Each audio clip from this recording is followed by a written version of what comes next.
Oh yeah, you're right. Yeah, all good, yeah, all good. How you getting on? Cool. Just sorted out the driver. Just sorted out the driver. I've loaded the driver up here and he's all sorted now.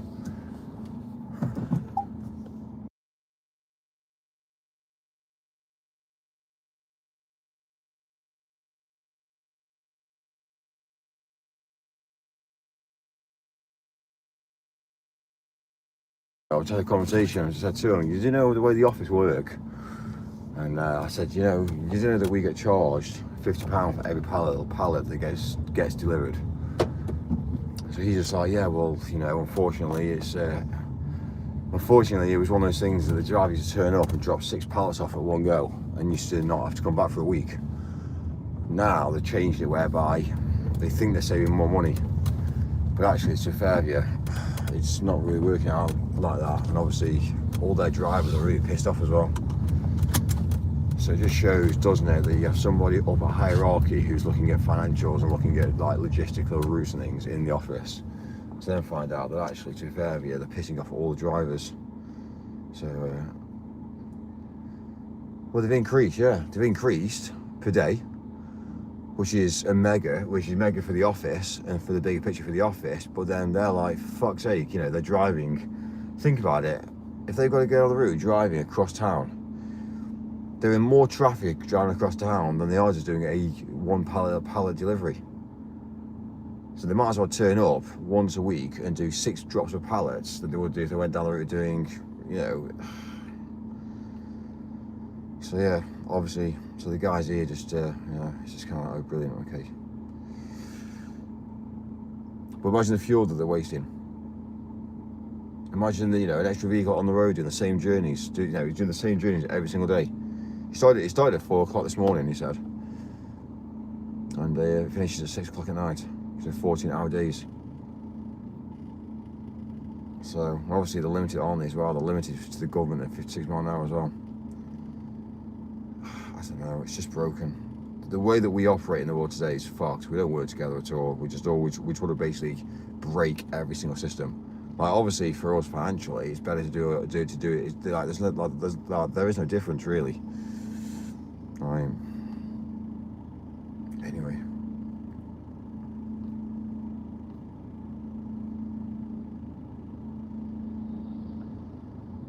Well, you see why they've done it.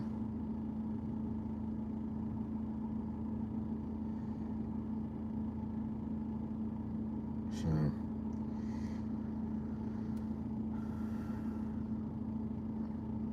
like, it always makes me wonder if I'd just basically take a bigger van and do 3 collections. If I take a bigger van, because I'm not taco at all in a bigger van. So do I just go down the route of going and getting, you know, 3 pallets on board in a bigger van? Makes you wonder. It's only an hour and a half there and an hour and a half back, really. No traffic.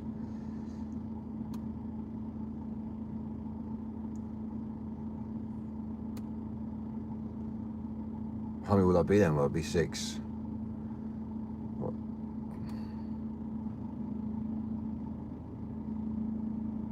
You're saving what? What's that saving? 3? Well, it's not saving, is it? But it's 300, isn't it? Is that how much we would normally get charged for?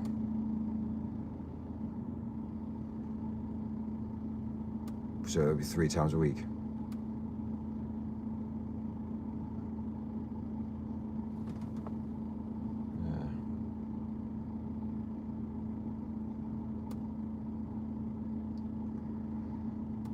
Yeah. Well, I'm just saying, it's just very interesting, isn't it? Right, very interesting. But yeah, so it's something to consider for the future. So, but anyway, where am I headed first?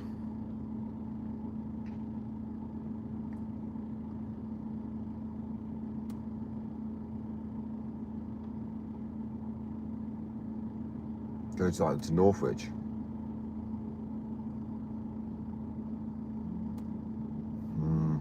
It is, but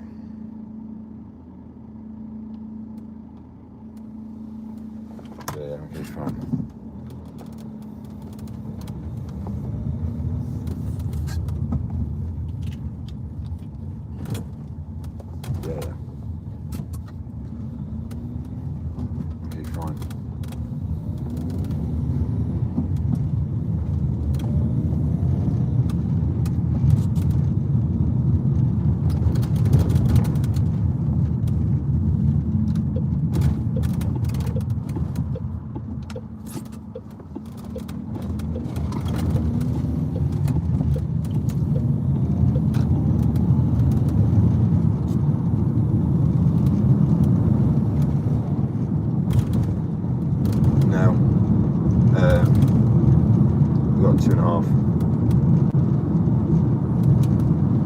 the reason being is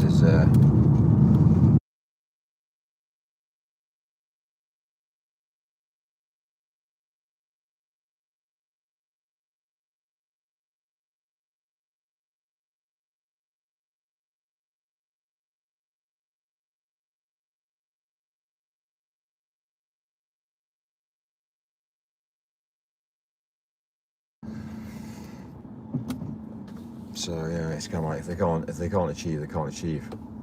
So, but anyway, it's interesting. It's all very interesting how, like, you know, I think it's more of an excuse, to be fair. It's more the fact that, do you know what I mean? I guess if somebody hurts the back, guess what happens? They're responsible, then they're off work for a week. Do you know what I mean? Anyway. Well, fine, cool. I don't want to take too long. I'm going to hit the road. So, yeah, I'm going to grab a coffee.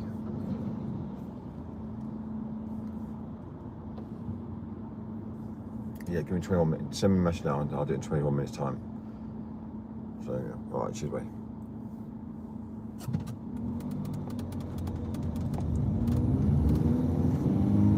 Anyway, right, on the road. Everything cool, Mike. Everything's fine. Everything's amazing. So, yeah, counteraction with a delivery driver there. Just, yeah, it's mad. It's mad. He's just saying that he's going basically driving to the same places in an Arctic full of diesel every single day, the same place every single day. And the reason being is because basically like the way it works is because they charge per pallet, not per delivery. What happens is for instance, if you got like a big pallet's worth of product, what happens is because it gets charged per pallet, it doesn't really matter when you order it, because at the end of the day, it doesn't matter if you order it Monday, Tuesday, Wednesday, Thursday, Friday. Every single day they're doing the same deliveries, the same places. And it's like the driver said, if there's a bit more planning involved, a bit more like, if there was a bit more thought process going in, if they charged per delivery than charged per pallet, and it was more financial benefit for all parties involved, then yeah, basically, to be realistic about it, they wouldn't be coming to the location every single day of the week. They would turn up on Monday, deliver 4 pallets, and then on a Friday they deliver 2 pallets, or etc, etc. But the way obviously how it's become is, back in the day when delivery companies actually went down the route of actually doing a successful delivery, everyone pre-planned, everyone planned everything, and it was kind of like, oh right, we'll plan it. But because obviously delivery companies are now charging per pallet for like an Arctic, for instance, which could be 65, 70, 80 pound per pallet, there's no incentive for anybody to get, you know, if you're going to be charged per pallet anyway, then you might as well be charged per pallet and just pay £50 per pallet, etc, etc. And if you have a pallet every single day of the week, it's really massive because you're not gaining from it. But the only problem that's really making people angry is the blinking drivers. They're driving to the same place every single day of the week. So quite a lot of the time, what I've noticed now in deliveries is you've got people that are in Arctics. People in the office just say, oh, well, we're going there anyway, so we might as well just, if we go into that city anyway, every single day of the week, then we might as well just do single deliveries. And I was thinking to myself, that does not make sense.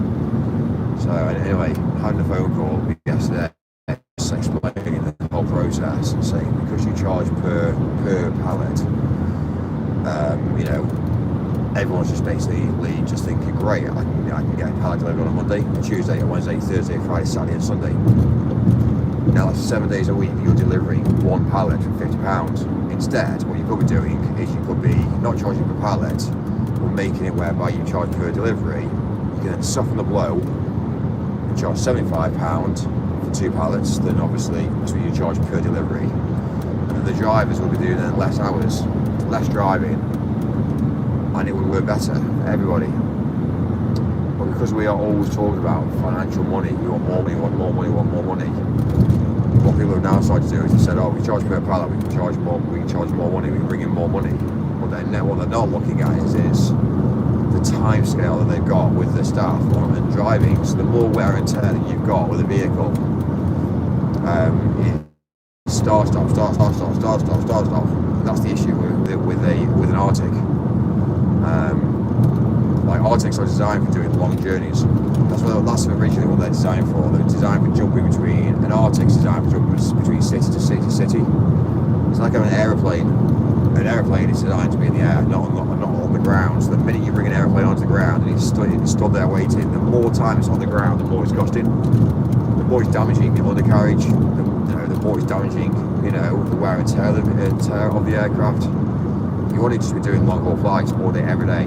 And that's the whole idea between having an aeroplane that's in the air, doing plane, than it will be to do it on the ground. That's why Ryanair land, throw all those little like bell off, and then suddenly they load the bell back on, and then they're flying off again. And that's the whole idea of how Ryanair makes their money, because it's all about taking as much as they possibly can in a very short amount of time.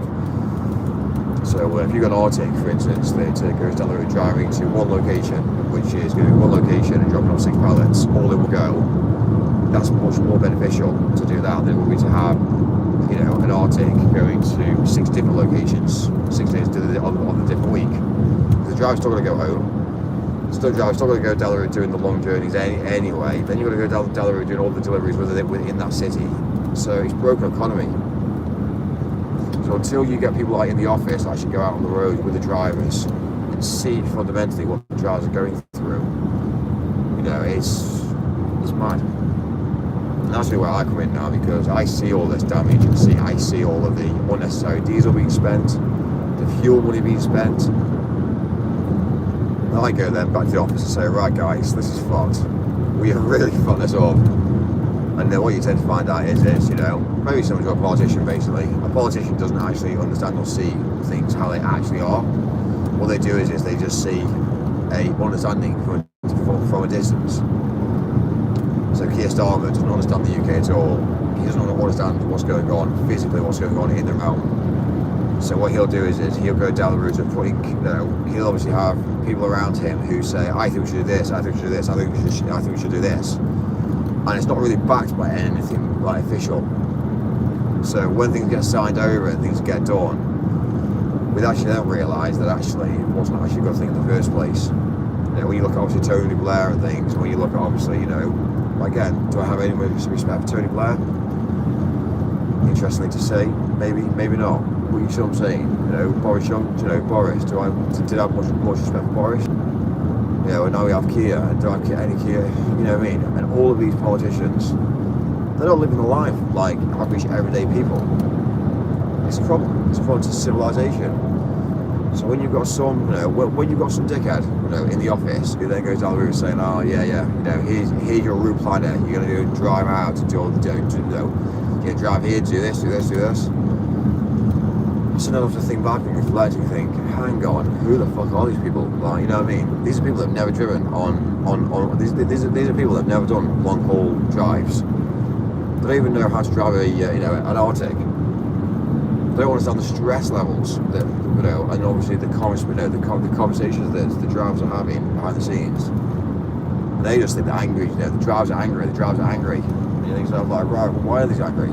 I sit down and work out, like, Darren, why are you angry? Like, how's your day today? It's about having a conversation. The problem is now we don't do that. We have these little cool, these little pieces of papers now that we just basically say, oh yeah, just write at the end of each day, just on your timesheet, just write down your times. And then when you put a writing it in, like saying, today's been horrible due to the traffic. This has happened. This has happened. What the office look at and just go, fucking hell, Darren's moaning again. Fucking hell, Darren's moaning again. Fucking hell, Darren's moaning again. Instead of looking at why Darren's moaning and saying, right, let's fix it. Say when I voted for who's simple shit. They don't want to fix the problem. They'd much rather just have a complaint. I don't see the logic. There's no logic in having a complaint. I don't understand. You might as well say, what is a complaint? How are we going to sort it? And then, right, okay, this is the complaint. Okay, right, fine. Well, how are we going to sort it? Let's put a plan of action in place to sort the complaint. just maybe we change it, and they'd be like, oh Darren, no more problems now. Great, awesome. Are you happy? Yeah, great. Are you going to with this long term? Great, awesome, great.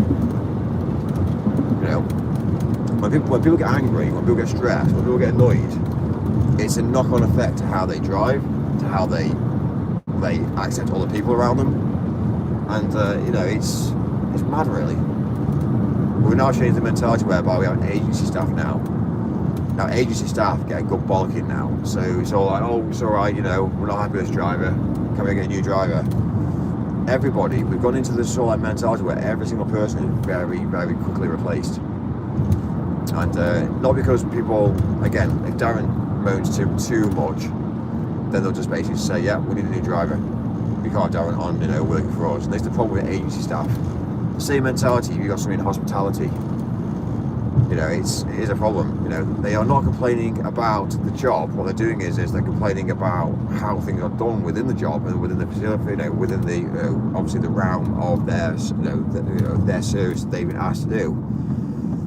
But everyone sees it as a moan. Everyone sees it as an aggressive attack, and it's kind of like sometimes you have to reflect on that and go, right, you know what? Let's change things. Let's try and see what we can do for all people. So let's say that driver there, that driver could, let's say for instance, he could do city to city with a long haul drive during, let's say for instance, traffic during the early hours of the morning. He started at 4 a.m. this morning. So if he started at 4 a.m. this morning, he's already done his long drive already and got to destination. That's fine, accept it. But then he's then coming into a city and then driving around the city doing shitty little drop-offs and collections, which he is doing, to then get back on the road and then to obviously then do another long haul flight back. So he says he started at 4 a.m. this morning, he's going to finish at 6 p.m. tonight. It's 14 hours. Obviously he's got to start within those those times as well. And it's just so interesting to see how draining that is. 14-hour shift. I do 18-hour shifts every single day of the week. You might not think I do, but I do 18-hour shifts. I know how draining an 18-hour shift is compared to like a 14-hour shift. So if you're on the road driving in Arctic, you can't level up with that, can you? Listen, let's just be real. It's a slavery job. It is a slavery job. You know, I work for myself. So when I say I work for myself, you know, I can go down the route doing, you know, let's say for instance, 200 deliveries in one day. And those 200 deliveries are all met by, obviously, an understanding of service. But I can make, you know, if I'm making £1 off every service, that's my £200 in. If I'm making £2 off every service, then that's £400 in. You know, let's just say for instance, you know, I'm charging £10 for every delivery. Do you mean I'm bringing in a large amount of money? So, you know, it's interesting. But then when you got somebody else to do that job for you, first of all, they moan, they crash your vehicles, they cause damage, they don't respect your vehicles. And then next minute you then find out that, you know, let's be real, that's not happy. When they're giving bad customer services out, so they're doing like, you know, imagine being an Amazon driver in today, you know, like an Amazon driver does 200 to 300 deliveries every single day. That's a long shift. That's a long shift. And for these delivery drivers, I mean, it must be hard to not to be able to understand English as well, because some of them don't even understand English at all. So it's like, you know, you've got a job. You know, the guy there walking down the road, right, no pavement. If there isn't a pavement, dude, then don't you think that you should be walking down this road? Do you know what I mean? It's like, you know, I don't get it. I don't get it. Like literally, there was no pavement, just grass. Isn't that a reason to say there's no pavement for a reason, dude? Yeah, it's not designed. This road is not designed for a human to walk down, and you've got somebody walking down the grass verge. I don't know. It just doesn't make sense. A large amount of what I say and what I do is just like there's a lot of logic.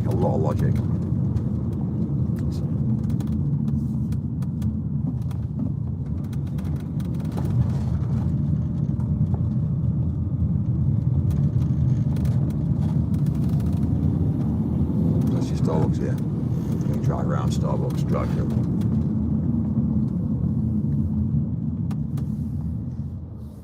So I tend to plan my routes around, basically, I'm not going to lie to you, I tend to plan my routes around Starbucks to a fair area. Just because, you know, like dealing with a proper machine compared to dealing with, you know, again, a service station machine.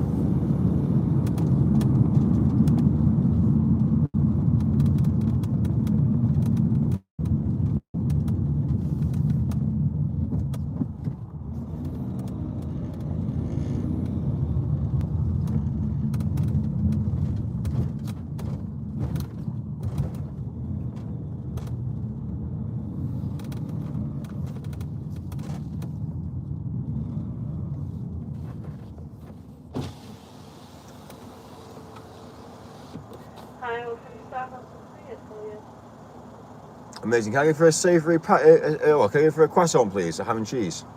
Ham and cheese croissant. Yeah, great. And can I get a flat white as well, please? No? Flat white? Yeah. Thank you. Everything. Yeah, that's everything. Thank you. Drive round.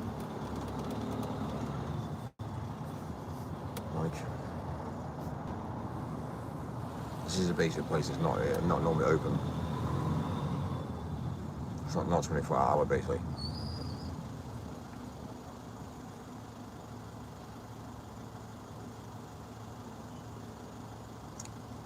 It's pretty pristine as well. It's pretty clean. It's tidy.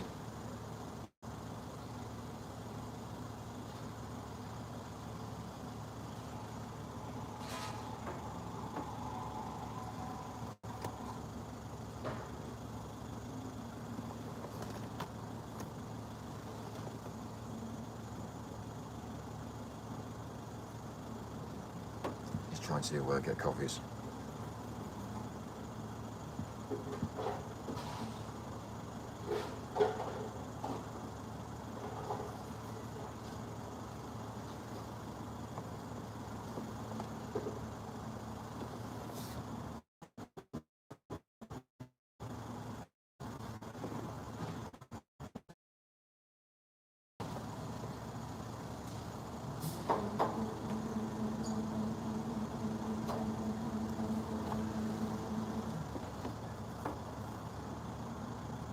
One of my arguments with regards to Starbucks is if you need somebody to, you basically need 4 members of staff really.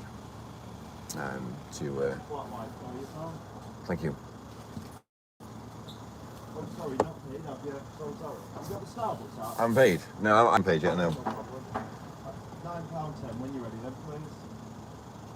So it sounds like you're quite busy. You're quite busy and not many people in today. Sorry. It sounds like you're busy and not many people in. Yeah. There you are, Paul. Thank you. Yeah. I rest my case. Do you know what I mean?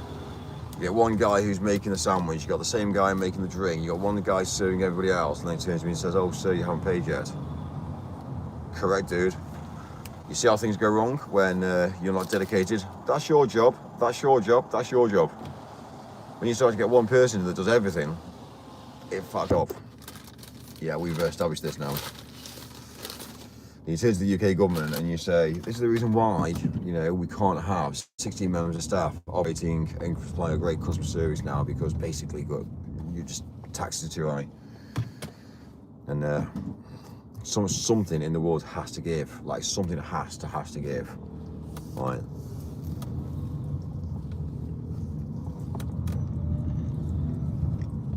That was really interesting as well.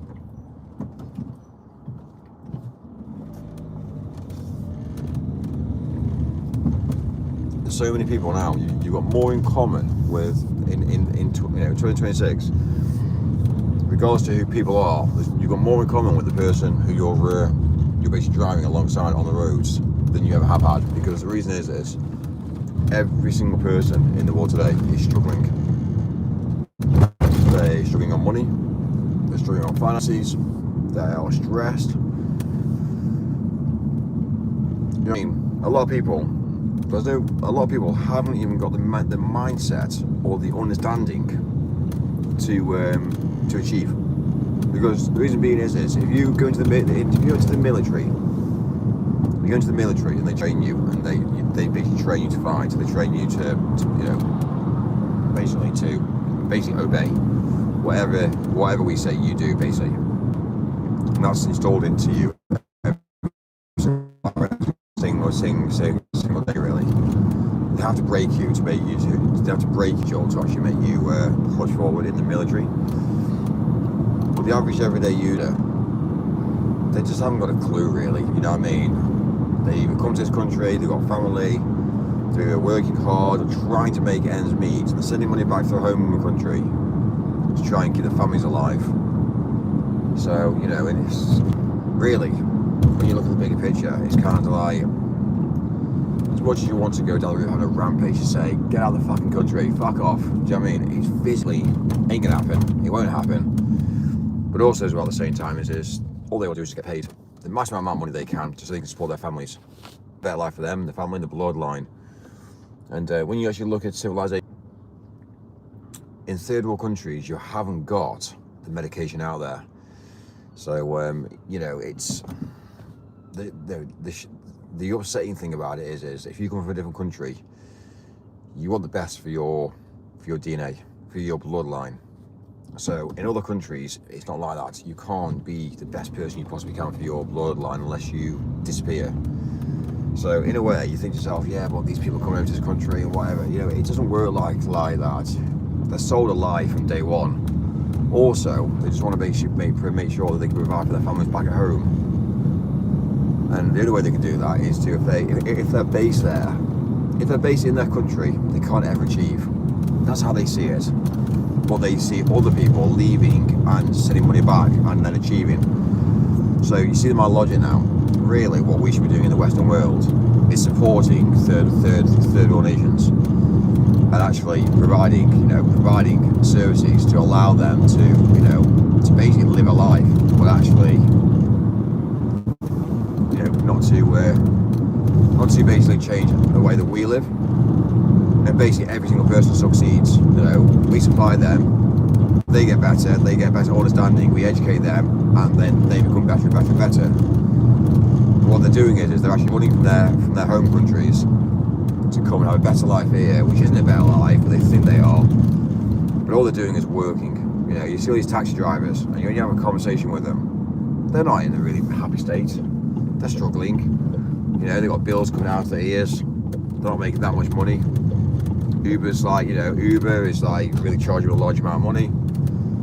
They aren't in a good state. So it's, I kind of see both sides. I see from all sides, really. I understand what immigration is about. The thing about immigration with the Western world, I know it sounds horrible, but basically we need to have kids. We need to literally have kids. We need to have as many kids as we possibly can to actually keep the civilization going, because if it doesn't, it's just going to change. And it's going to change for the worse. And it's going to change for the worse of humanity. And the problem is the elites know this. We've got open models of AI who have gone down the route of looking into the future. And they know exactly what the future holds. When you put a lot of information into let's say, a model's going to work out the ins, the outs, what percentage is. It's going to work out and tell you what the foreseen future is. And if you think you've got ChatGPT or you've got Grok, and you think, oh, you know what, I've got Grok, I'm more intelligent than everybody else, you've got a limited version of Grok. You've not got the open source material. You've got limited. So there's only certain things you can say. Well, to be fair, there's only certain things you can say, but you're gonna get a certain answer out of it, because you won't get everything out of it. It's not gonna tell you the truth. So it's gonna give you a story or a theory based upon the way you are. So if you're thick-skinned and able to accept what's going to happen, then just maybe it might tell you the truth. But if it doesn't think you can accept the truth, it's not going to damage it. So it's not going to say to you, the future, it's going to be mass genocide, there's going to be a massive war. The war's going to be probably in the next like 30 years. It won't tell you that if it doesn't think you're going to be able to accept it and obviously work with that information.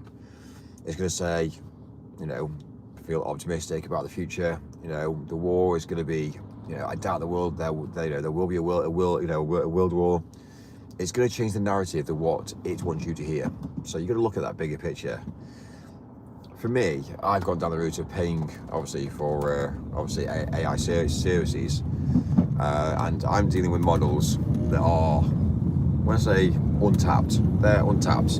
They're unregulated, and it's actually interesting to find out about the truth about the world today and the truth about life. Then you go down the route thinking, well, actually, you know what is the truth?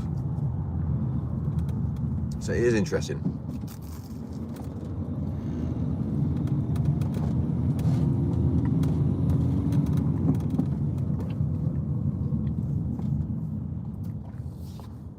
Really what you do is you want to overpopulate the UK, like they've done in China.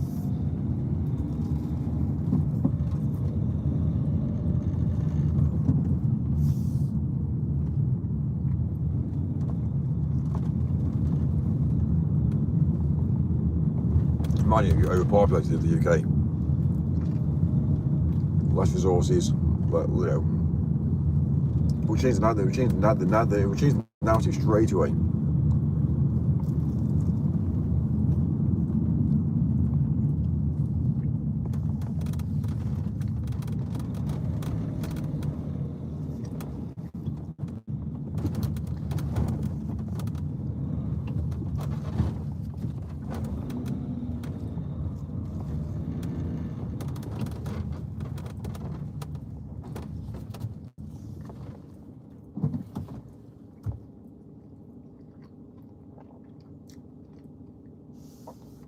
Two ladies here smoking.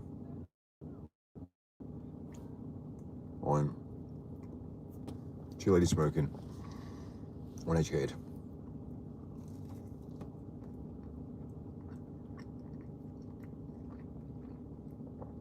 Honestly, it makes me think twice. Makes me think twice about even getting involved with anybody that's just kind of like, you know, one's vaping, one's smoking, one's vaping.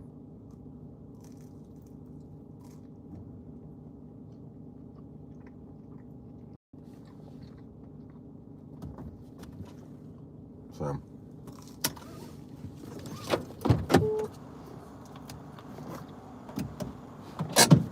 right, 2 seconds.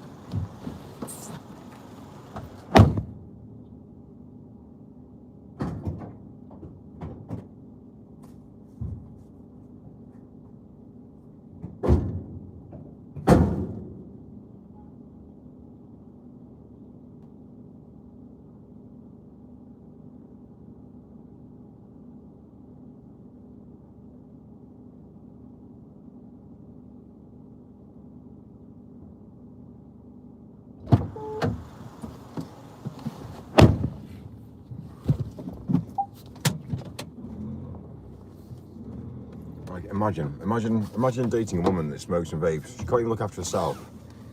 She can't even educate herself. So how on earth do you expect a man to accept a woman to say, yeah, you're going to be a great mother for my kids when you smoke? Do you know what I mean? I don't get it. When you vape, like, how are you going to accept that?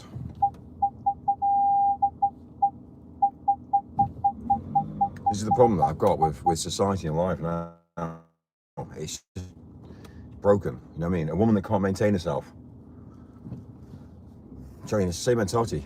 If a woman can't maintain herself, how the hell is she going to maintain, you know, a family, a house? Because 9 times out of 10, let's be real. Yeah, let's be real now. Women that have kids, they don't really bring in the money, do they really? Let's just be real. They don't want to do longer hours. They want to have fun, they want to go out and socialise. You know.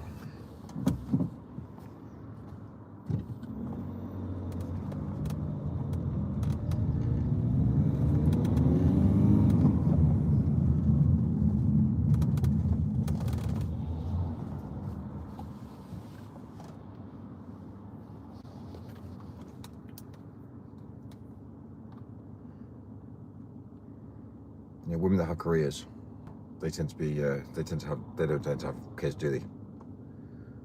When I say careers, I mean careers. Do you mean like doctors?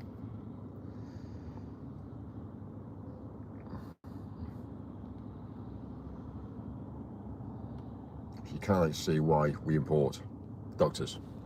I totally get it. I understand the logic. I understand the reason why.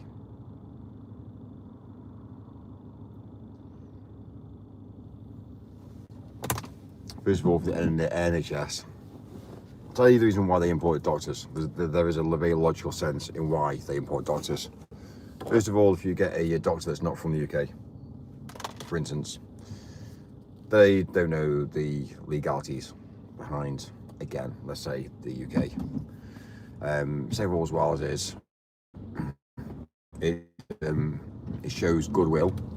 You know, would you?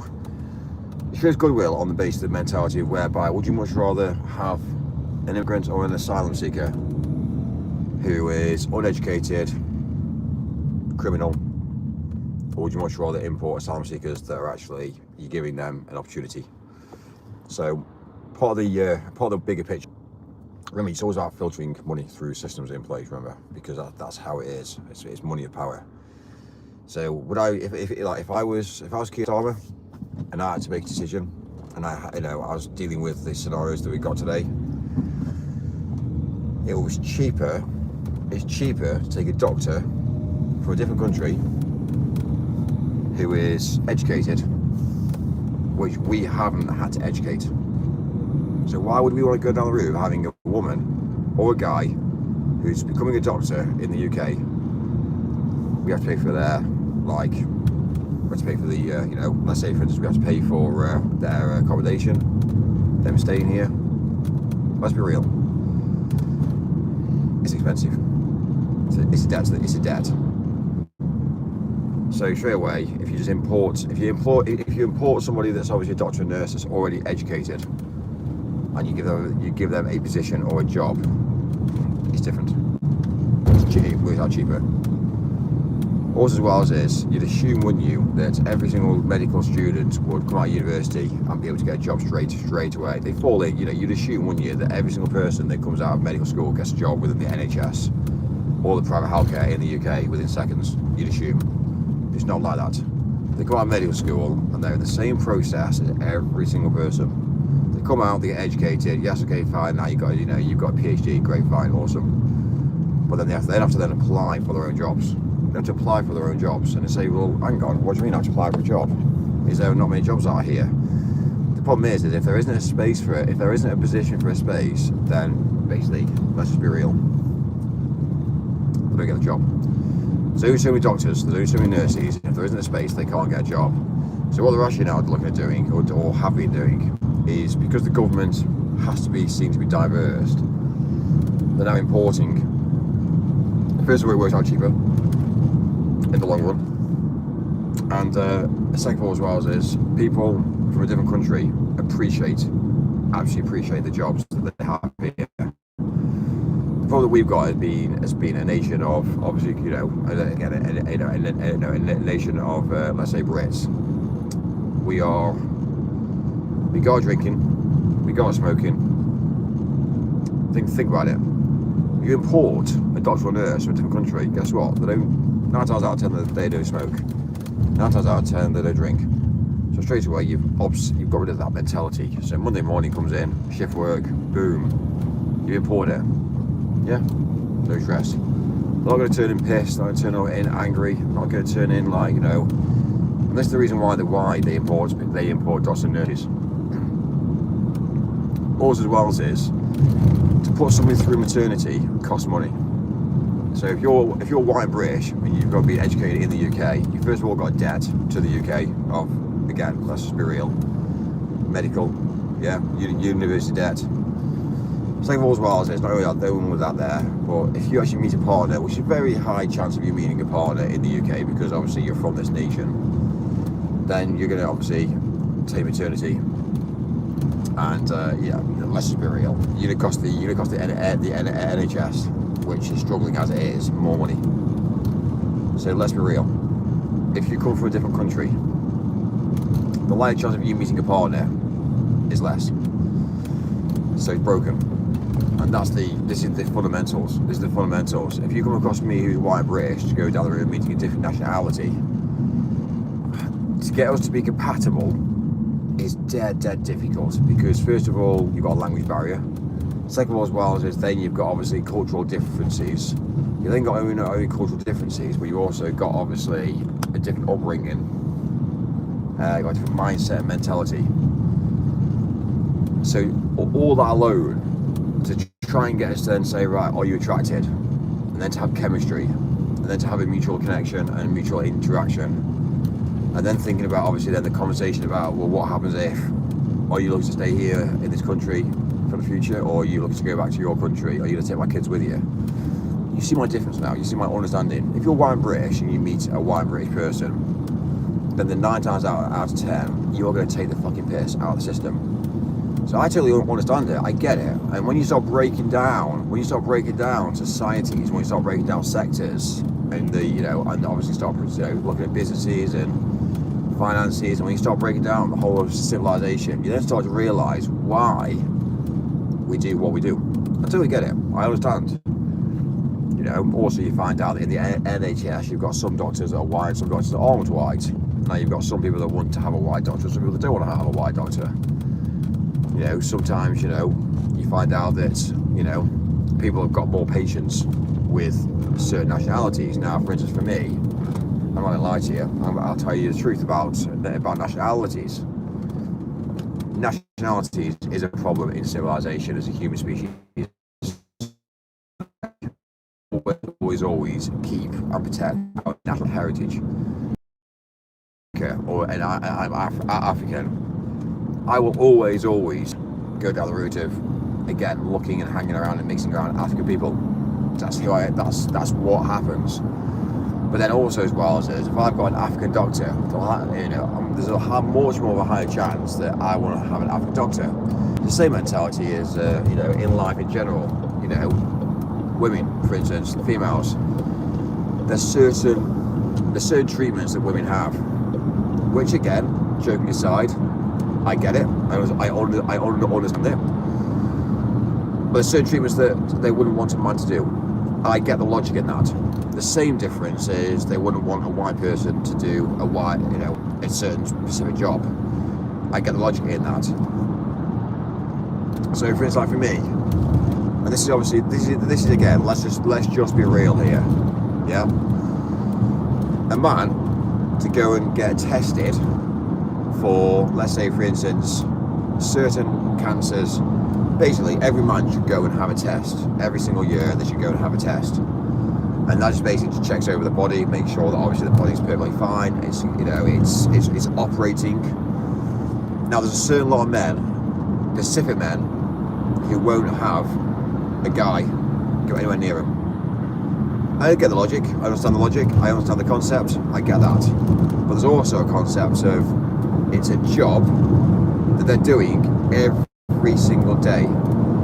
So my mentality is this is hand on heart now. If I went into a hospital and for instance, like, let's just be real now, I went into hospital and again, I'm being checked over. Would I choose a woman or would I choose a man? Good question. Would you? For instance, certain treatments, a woman doesn't want a man to go anywhere near a woman. I get it. I understand the logic.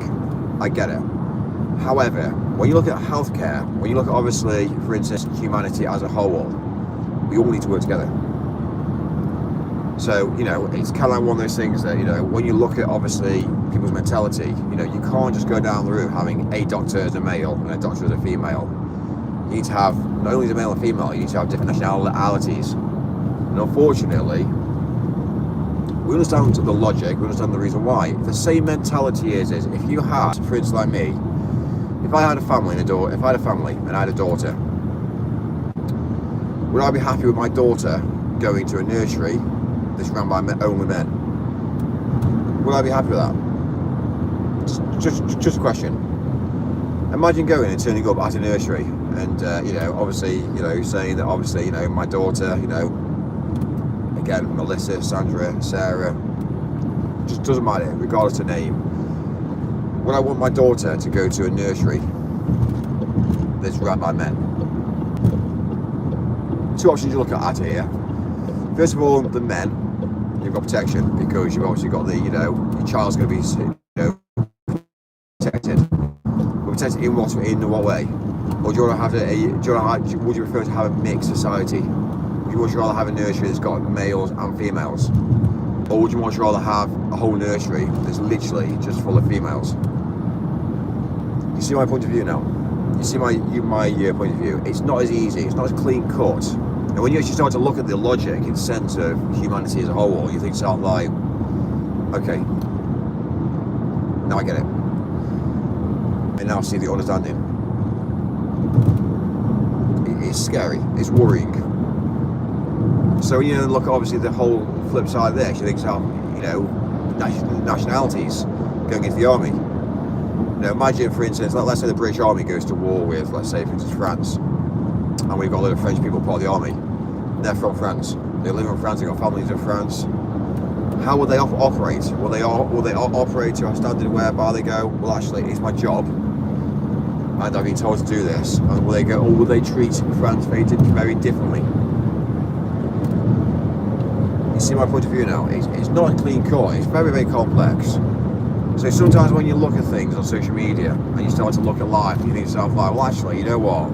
This is as clean cut as people think it is. You know, when I look at protests, it's not as clean cut as you think. The way I look at it is I've got a lot of time in the world today to really consider and to really sit down and go, well, actually, you know what? If I was in their shoes, how would I feel? We don't do that, do we? We just go down the road saying, how am I feeling right now this minute? Well, I've got a coffee, I'm feeling fine. But you don't understand what they're going through. And it's kind of like, you know, when you look at protests and things, you know, people think protest works. It doesn't. It doesn't. And this is the problem, you see. This is the whole issue that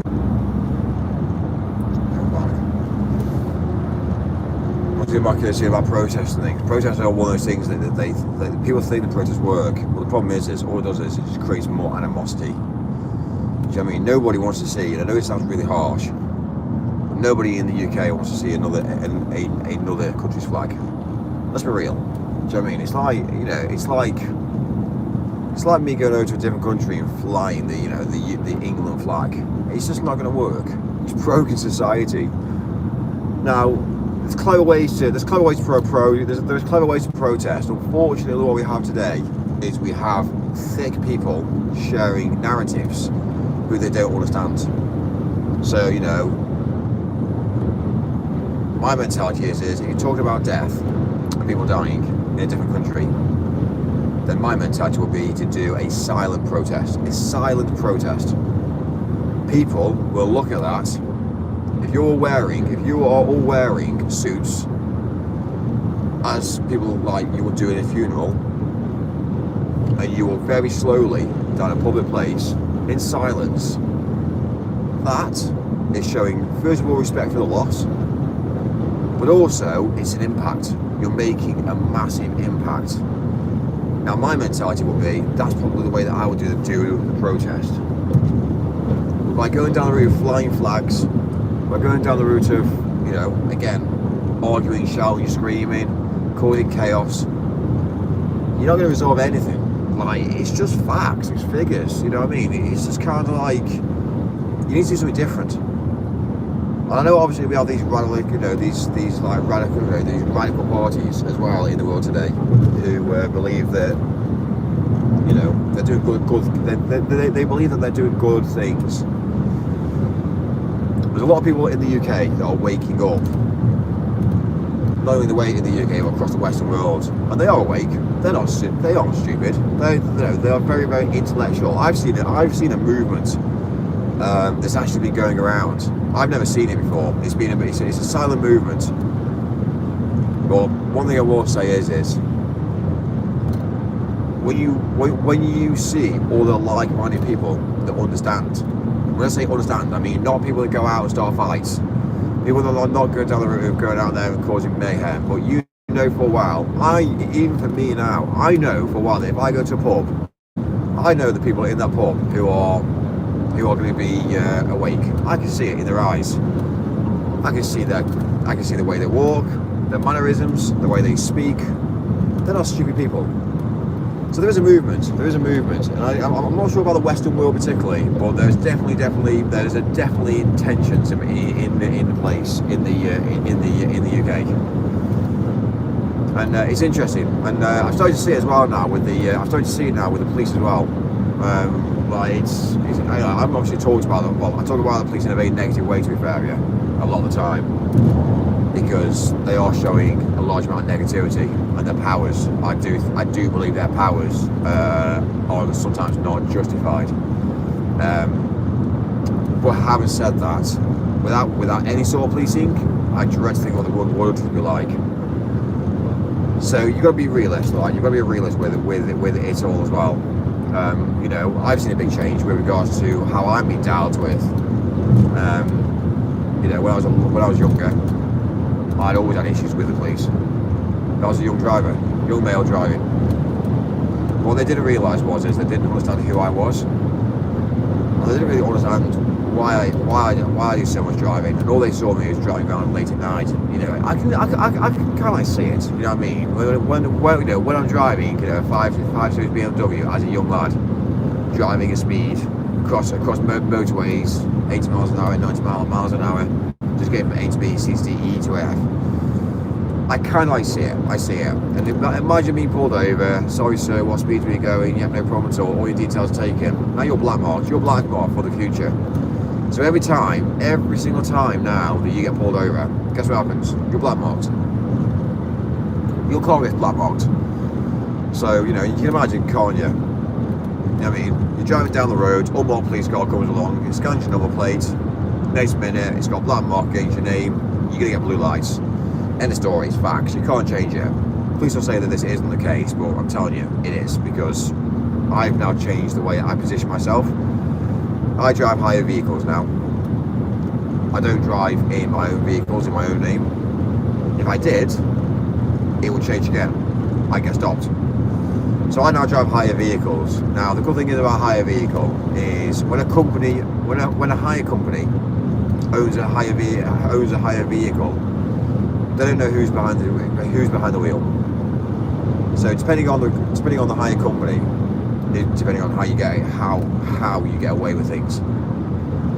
But yeah, it's really interesting. Even when I had my 5 Series before it obviously went to the grave, that wasn't registered in my name. But then we have had changes in the public domain as well, whereby policing is at its all-time low. You know, I did a conference end of last year, and it was actually for the Met Police, and it was a job that we were doing, obviously, you know, services for, and it was interesting to see the dynamic change between the new policing formats coming out and how they're having to counteract and combat crime, and you know. It was a whole like team effort really. It was a conference in the morning, into breakout sessions in the afternoon, and to be part of the breakout sessions, to actually hear what was going on as well, you know, as a whole conference, was actually really interesting to see and hear the difference between how they're trying to combat crime. I don't agree with some of their crime. I don't agree with some of their mentality. I think some of it sometimes is very cultish. But then you've got to look at what they're up against. They're up against now a large amount of negativity. Now, unfortunately, when you've got nasty people on the streets, as we have today, we have got nasty people on the streets. You can't deny it. You've got people that are starting fights, people that are using, obviously fighting, people that are using cameras, people that can't obviously have a conversation these days. It's all about debating. Debate. You know, when you look at a whole debate. The whole debate is going to go wrong at some point. It's going to go wrong at some point. It's, you know, you can't debate somebody because everyone wants to be right. So I might go and have a debate with somebody, and then I might say, well, I don't agree with this, and they might say, yeah, but I don't agree with you either. So then I might say, okay, no problem at all. Now, you know, there's things that I'm quite strong about in the world today, and there's things that other people are dismissing as it's not an issue.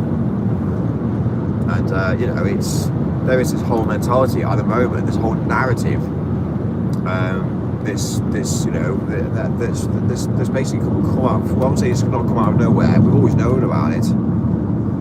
Quite recently, it's gone into the wrong hands of uneducated people, and you know, it's a fine line, really. It's a fine line. Like in 2026, it wouldn't be acceptable. It wouldn't be seen to be acceptable, and you wouldn't get away with it. It would be one of those things. It would be flagged, and it would be well documented, and it will be noticed, and there'll be a lot said about it, because unfortunately we've got an era now of internet, phones. A lot of content now gets clipped. So even what I say, people clip my content now, and they start to change the dynamics of my content, and it's kind of like, hang on, like, come on, that wasn't how it was said, that wasn't the intentions, but people find it amusing. But the dangerous factor to that is the way all the people take it. Now, in an argument, what's going to happen in an argument? It's going to go wrong. Yeah, you can't be level-headed in an argument. Between a man and a woman, you can't be level-headed. That's fine, I get it.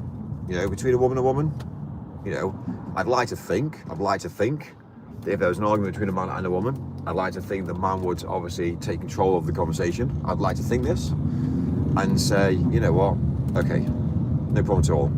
Leave it with me. Let me see what I can do. I'd like to think that. I'd like to think a man would take control of a scenario between a man and a woman arguing. Unfortunately, I'd love to say the same about a woman taking a scenario of the conversation. But the problem is, though, is there's too many emotions these days. There's too many emotions. And when you look at emotions and you put emotions away, you know, alongside logic, sometimes emotions overpowers logic. And sometimes you think to yourself, hang on, like, this is ridiculous. Like, you know, you're using your emotional aggression against me for something that actually isn't what it's not the truth. So when you sometimes then obviously have to sit down and think, right, you know what, if you're having an argument with somebody, you can't sort an argument out by shouting and screaming. You have to come away from it.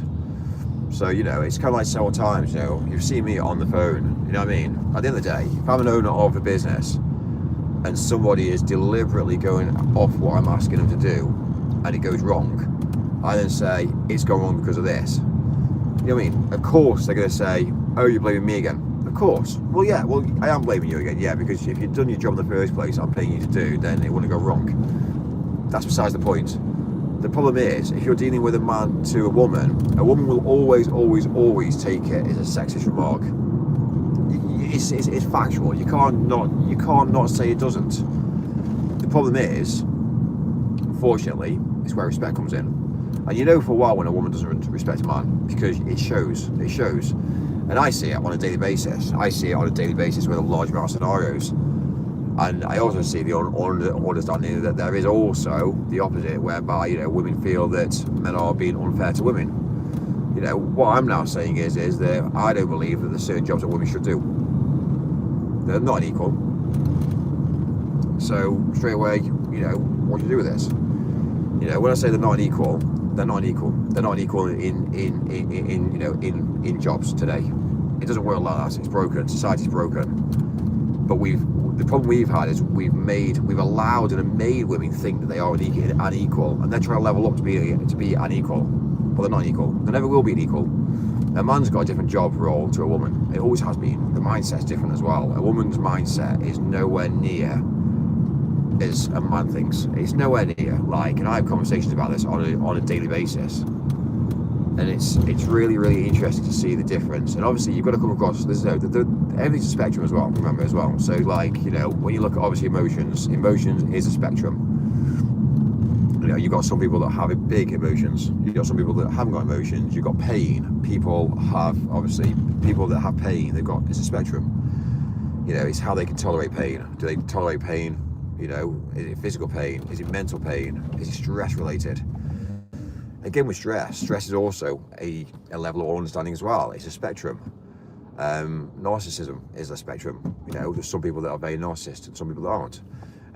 But you can't just say yes or no. It's not an answer as that. So it is different. But the problem is, you see, what really fucks me off the most is when you've got somebody that says, are you a man or a woman? And someone says, well, let's be real. No, let's not be real. Are you a man or a woman? Yes or no? Do you know what I mean? Yes, I'm a male. Okay, great, I'm fine. I accept that. And that's the problem that I've got today. We are trying to change everything that we ever do in the world today, which is facts and figures, into a political status symbol, to say that actually we can't say certain things. And this is the issue that we have. Like, I'm very vocal. I always have been. You can't stop me from being vocal. I'll always be vocal. I'll always will be vocal. And you know, even like last night, you know what I mean? I still maintain what I said last night. And people will be like, man, you can't say that. Well, I did. And what are you going to do about it? What are you going to do about it? You got some dickheads who are driving fast cars, which are BMWs, and they are late at night, at 1 in the morning, 12 o'clock at night, driving at, let's say for instance, 100 miles an hour down small roads.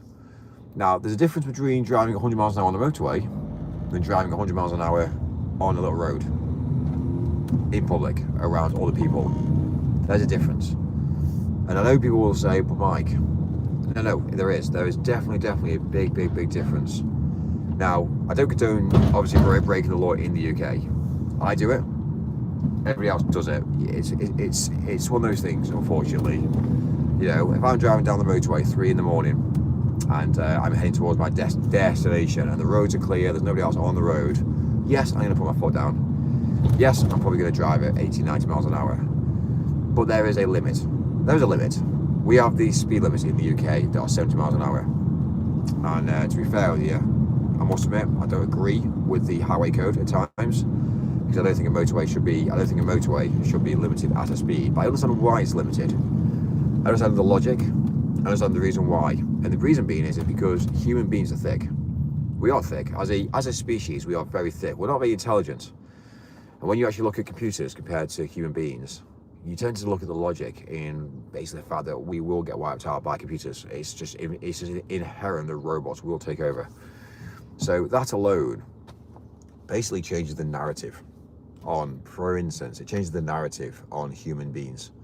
And when you come across and look at obviously all the racism that's going on right now, there's always been racism, there always will be.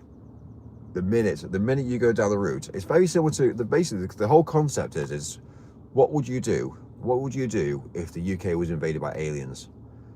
What would you do? What would you do? Imagine the UK overnight just it got invaded by aliens. You know, this species of aliens that just basically just land on planet Earth today. It's gonna feel like it's been attacked, and we're gonna feel like we're being attacked. Let's be real. So you come across, let's say, a lion in a zoo, or let's say a lion that's not even in a zoo, a lion in the wilderness. If you drop a lion in the wilderness straight into the centre of London or Manchester, what's it gonna do? It's gonna freak the shit off. It's gonna go down the road saying, "Fuck me, I'm over." Let's be real. It's gonna rip everybody apart. It's gonna go down the road thinking, you know, you're a human, rip that apart, rip that apart, rip that apart. It's a game to it as well, but it's a survival mechanism. So when you got a lion that's going to come down the road, coming into, or you know, a lion that's coming into central London, is dropped in central London, it's going to just cause mayhem. We know this because when you have horses that are just basically let loose, when you see stray dogs are let loose, when you see cats that are let loose, it's all about their safety. If they feel that they're not in control and they're not safe, they're going to attack. We know this. And this is the whole problem with that we have. When you bring different nationalities together, you would assume that we can all get on together. But if you put two bulls together, they'll fight. When you put two men together, unfortunately, they will fight. And when you start to bring different nationalities together, it's going to happen. They're going to fight. So, you know, let's be real. It's not ideal. We always know there's going to be a war. There's going to be a civil war. There always is a civil war before there's a real war. Because what happens here, you see, is civil wars always lead on to war. It always happens, always has. If you look at historical data, There is always an issue with racism. There's always an issue with, you know, issues that are going on. Let's say, for instance, we've got Iran at the moment, and we've got obviously, you know, fundamental problems in Iran. You know, it's a country that's unstable. It's not a country that's stable. It's not like the UK that's stable. It's not like, obviously, again, let's say, for instance, let's just be real. It's not like Morocco. That's, again, let's be real. Morocco, it's stable. Do you know what I mean? It's not, when you look at all these different things, Spain is stable, France is stable, Germany is stable. That's the Western world. But let's be real. When you look at, obviously, Dubai, is Dubai stable? Well, the reason is yes. Well, why is it stable? Why is it stable? Why can other civilizations, like why can everybody to go to Dubai and just get on? And then when you come over to this country, we argue and fight. Well, I'll tell you the reason why. It's money. It's poor. It's poor people. It's poor people that cause the mayhem. It's poor people that fight. It's poor people that are racism. The racism is within the poor mentality. You know, you don't go down the route having 2 billionaires, and you know, they've got 2 yachts, and they, you know, it doesn't happen. They'll racist to each other. They're both billionaires. It's like me now. You know, when I look at life, and you know, now, you know, I wouldn't say we're quite lucky because I've put a lot of energy into what I've achieved. I've been very lucky with lockdown. I'm not gonna lie to you, very lucky with lockdown. I stayed in the company, and my competitors failed. So I've been very lucky, very lucky. But that doesn't mean I haven't got more competitors now. But like, I was lucky. So I came into money just due to the fact of the pandemic. And you know, I'm not gonna say too much about it because I've also worked very hard. But when you look at the logic in that was kind of like, to me, I saw that as a gift. I saw that was a bit of a gift to basically say, Mike, fucking hell, this is a challenge. You maintain this, you've put in at least, I don't know, 85 to 100 grand back into your business to keep us afloat over a very difficult part of life. And then when lockdown ended, guess what happened? I became very wealthy. So in a way, I shouldn't say this, but I think it's the way that I treat people and the way that obviously I understand life. And I think obviously, you know, you could just say, is there a higher power? Again, spiritually, when I say higher power, I'd like to think that there is. But the realization of life, I don't think there is. I think it's just one of those things. But I think you are being tested. I do think that everything you do on planet Earth today is a test. And what I've also realised is whatever you put into the world today, whatever you put into life today, you will get out. So if you work hard and you dedicate and you provide and you are a good human being, you will find out that your life is a lot easier. So yeah, during lockdown was hard work. I lost a lot of money, I lost a lot of people around me. But then I became wealthy, you know, in the year after lockdown. So yeah, I maintain that. But also as well, I would go through a hard time through lockdown as well, with regards to obviously relationships, obviously family, you know, as obviously everyone has done. So I think for me it's about being level-headed. One of the things I think people need to understand as well as about life is, unfortunately, life and existence. It's everything is a journey.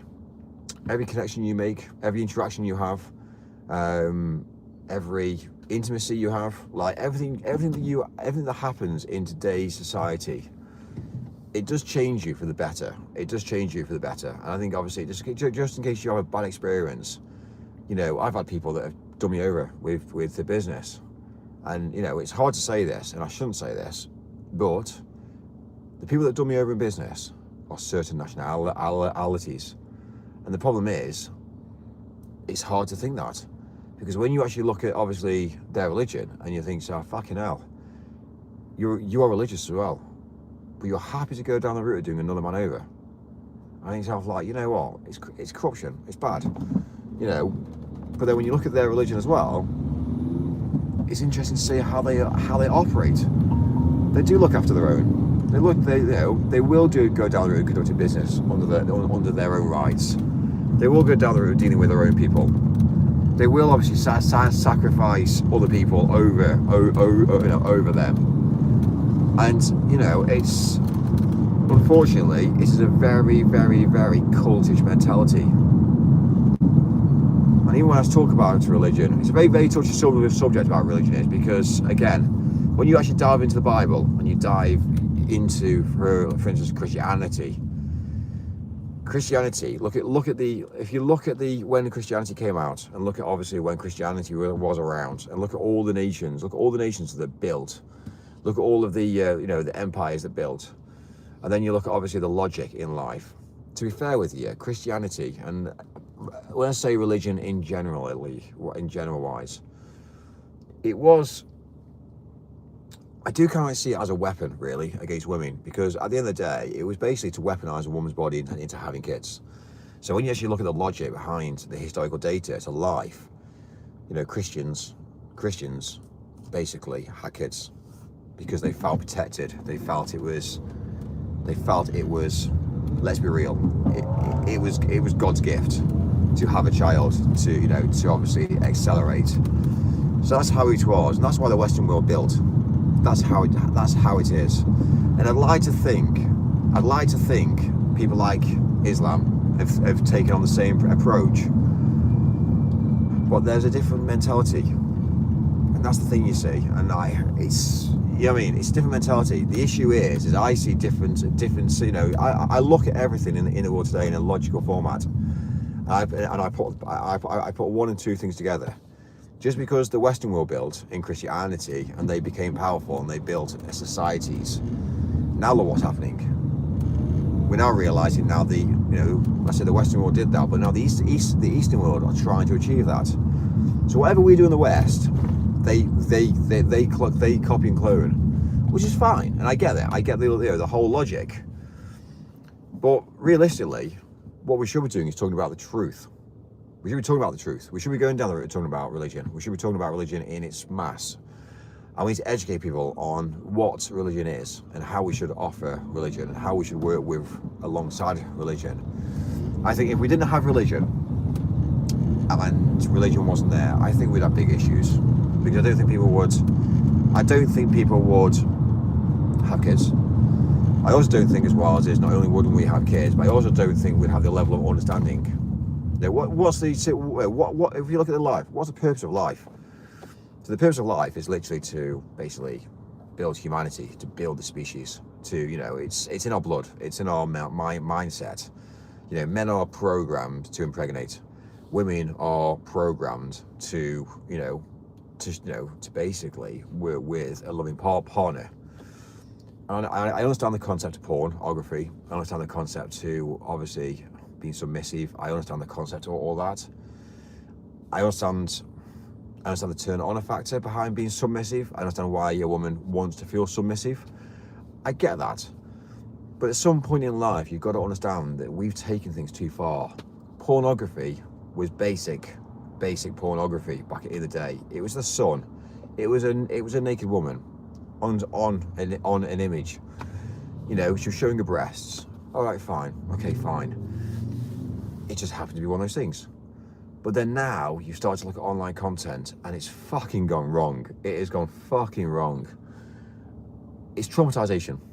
That's what it is now. And you see, when you look at traumatization of people, it's fucked. It's fucking fucked. Do you know what I mean? Like, I've had partners, I've had sexual partners who have literally told me to strangle him. Like, one of my ex-partners, she absolutely loved it. And one day, I just looked at her. She was blue in the face. I said to her, this is madness.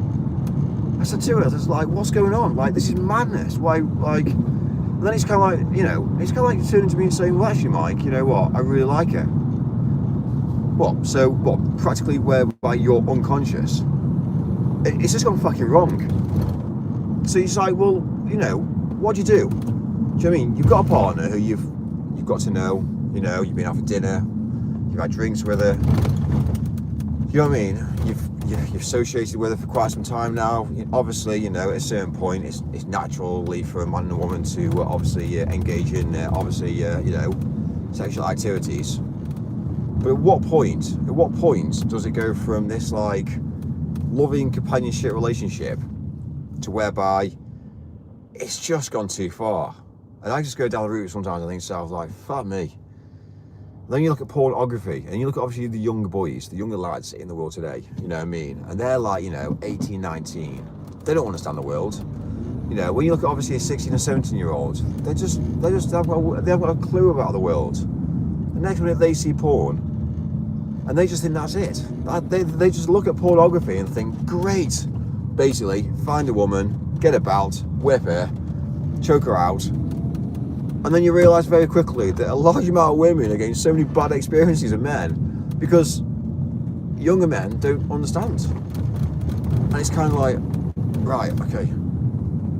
So you can understand. I totally get it. I understand the world. There's a lot of concepts that are going around. There's a lot of obviously algorithms. There's a lot of mentality issues going around. There's people around the world, and you know what I mean. It's just gone wrong. It's gone wrong. But the problem is, we're always going to seek heights. We're always going to seek. It's like it's like climbing a mountain. You climb one mountain, and once you climb one mountain, you're going to go, fuck it, I'm going to climb 2 mountains. I actually did the 3-peak challenge in the UK. I did 3 mountains in 24 hours. That's hard work, but I did it. And the problem is, when you do one thing, you want to do something better again. You want to do something better again. You want to do something better again, and you want to push forward. Humans are designed to be better than they were yesterday.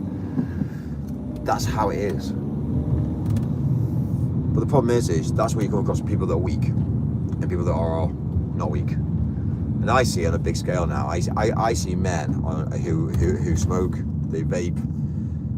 They are just like, they're weak. And do you know what I mean? You could say to me, but mine, look at your arms, look at your body. Yeah, I'm happy and content in who I am. I don't want to go to the gym. I don't want to be ripped. I don't want to have massive body. But one thing I will say is I'd much rather have a mindset and have the mentality that I'm educated and understands the way that humanity actually operates than go to the gym and be uneducated. Like, I'd much rather understand the world. At least it puts me in a better position. And that's fine. If people don't find me attractive, that's fine. That's fine. Go and find somebody that spends all his time at the gym. But I'll tell you one thing.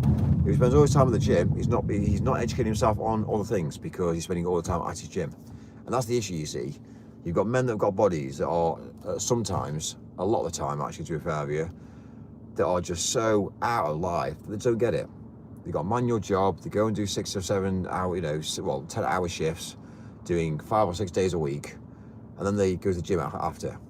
They dedicate their lives around going to the gym, building a better body, which is fine. They can do, but then they haven't got a pot to piss in. And it's interesting to see like levels of understanding when you see levels of people and civilization and like. So when I say about technology, you know what I mean? You're only gonna have a computer that processes faster than a human for it to outcompete humans. And it doesn't matter about going. You could just say about going to the gym. Yeah, fine, go to the gym. Some people love it. Some people do it for one purpose. Some people do it for mindsets. Some people do it for promo. Some people do it for advertising. There's all different reasons why people go to the gym. But for me, I'd much rather educate myself in life and understand the world. I can put myself in a better position, understanding the world as a whole, than I would do if I went down the route just saying, I go to the gym, but I don't know anything about politics. Then the vote comes around, and I'm like, oh, I don't vote. What do you mean you don't vote? So you see the point of view in life today. It's kind of like the whole concept, we just don't give a fuck, basically. And I've seen it since basically I saw the world go wrong. Well, it was before COVID, but it was during COVID really. That's when I saw the whole world change. I saw the whole world change at that point, and I saw a large amount of online streamers. I saw a large amount of people walking around with headphones in. There was probably a change for during COVID. There's a lot of younger generation that aren't drinking, which is mega for me. I absolutely think that's outstanding. But in the UK, we have now a generation, the younger generation now, who have practically stopped drinking, which is, to me, that sings miracles. The vape shops, I'm hoping, the vape shop's going to close down. I'm hoping vape shops close, and it's a big industry, but I'm hoping eventually that people stop vaping. And I'm hoping that like vape should never really come into the public domain. Really, vape should have always been one of those things that it's prescription only. It should have been prescription only from day one, really. So if you smoke, and you know, basically there are options for people to say if you're a smoker, there are alternative options available to basically smoking, and that's vaping. The problem is guess what happens? The younger generation jumps on board with the vaping, and that's basically broken humanity again. So it is interesting.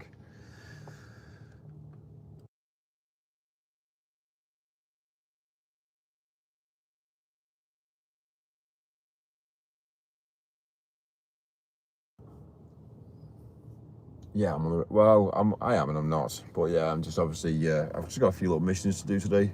Nothing major. So, how are you getting on?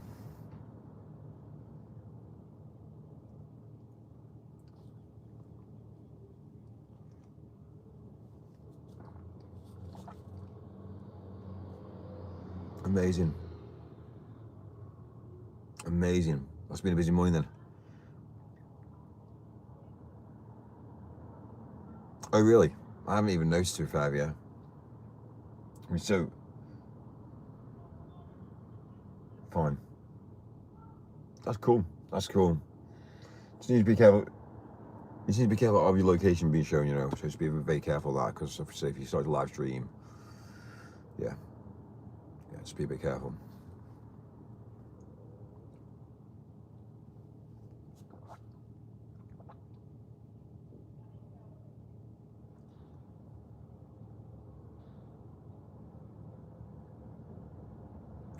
I know, but like, you see what I'm saying though, like, you know, obviously, just to be real about it, like, if I'm walking down the street and I'm live streaming and somebody who recognises me, then straight away, people find it funny to, obviously, basically, get involved in like a bit of an encounter.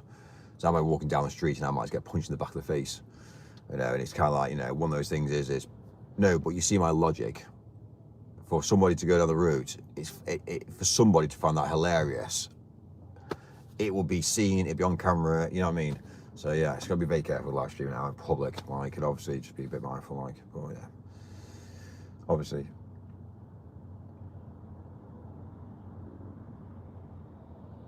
Well, I'm sure that'll change in a minute. The minute you start live streaming, I'll tell you what, your location will be pretty well be seen, and everyone in that location will know you know who you are, where you are. So yeah, just be, again, like, obviously for me, it doesn't work. It works a bit differently for me, because obviously for me, I've moved away, and I live in a very, very remote place. But also as well, I can move house very quickly as well. So for instance, if I have an encounter online, I could literally go down the route just saying, fuck this. I can literally just move out of the area and go live in a hotel for 6 months, and it wouldn't really be a massive impact for me. You know what I mean? Money isn't a problem. Well, that's what I'm saying. So it's just basically, it's just about, you understand how algorithms work. Like, YouTube just want everybody to be on YouTube. Facebook want everybody to be on Facebook. So if you're in a location, which is why I do a large amount of traveling and live streaming, because if I do a large amount of live streaming around the place, it changes the narrative. Yeah, and obviously, again, you know, it changes, and this is why, you see, I've kind of like broken the narrative a bit, but then obviously, if you're in one location, you're going to find out that half of that society are all going to go onto YouTube and see straight away, oh my God, if she's in this location, then she's going to know X, all of these people, and then basically, everyone will be then jumping on saying, you know, you understand my logic, you just got to be very careful, so, well.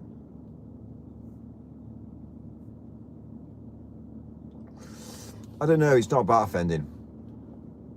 It's not about offending. You only have to have 400 people in a chat and a conversation, and one person asks, you know, where's she from? What's her address? And somebody just goes down the route of giving your address out, and then before you know it, it's kind of like it's out on the public domain. Then it's that simple. You see my logic? It's like, you know. So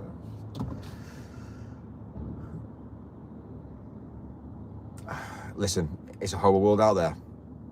Like, you know, I'm just being a realist. I'd much rather tell you the dangerous facts to live streaming than not tell you the dangerous facts. I'm not trying to put you off. I want you to understand, so you know for the future, just so when things do go astray, yeah, you know, it will happen. It will happen. You know, I've had encounters. I've had people turning. You know, it's actually been interesting for me actually, because you know when. So I've kind of like obviously been out in the streets and things. I tend to go down the road to, you know, going to Costa. I was sat in Costa having a coffee, and you know, do you know when like somebody walks past and you think to yourself like, fuck me, I recognise that face. Where do I know that face from? And I'm sat there, and that's why sometimes like, on live stream I go a bit vague, because it's kind of like trying to work out in my head like, where the fuck have I seen that person? And unfortunately, people come and find you. All right, it's just, people come and find you. It's kind of like, you know, it's wild, you know, which is fine. You know, if they've got good intentions, it's fine. But like, you know, really, I'm a human. You know what I mean? I live in the, you know, the whole, you know, I live on the planet, the same planet as you do. But then that doesn't give them the, you know, the authority to store me. Do you know what I mean? It is wild.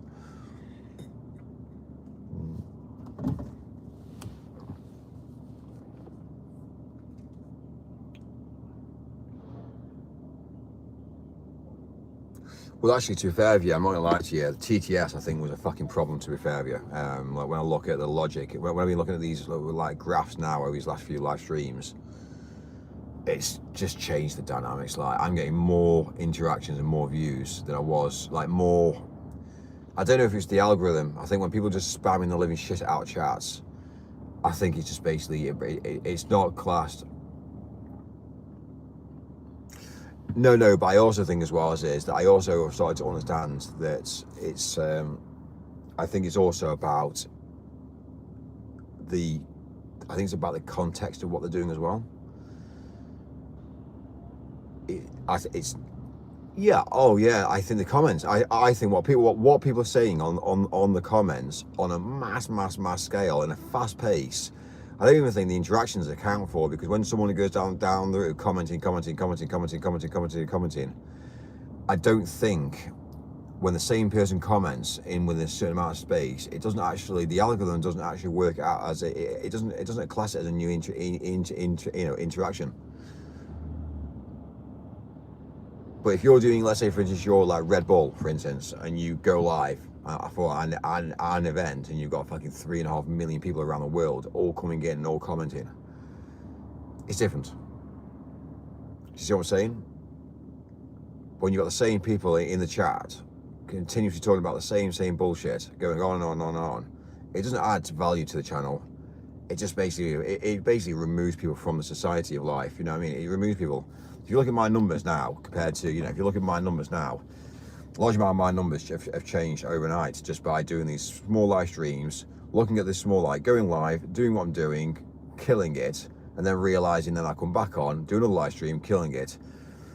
When you look at when you look at the genders that are joining now, I've got more females now joining my chat than I have ever done on any of the live streams. And it's interesting to see the. Say again. But then, don't you think that there needs to be an understanding though why this is being said?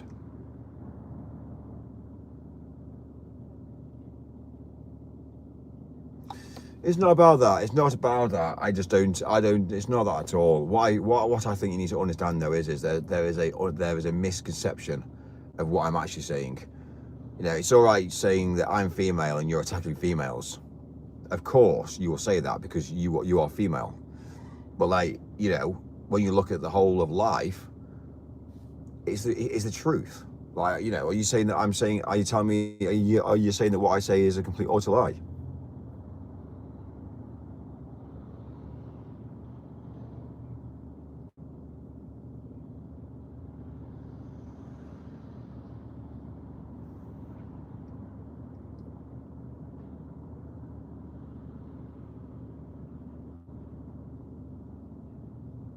I know.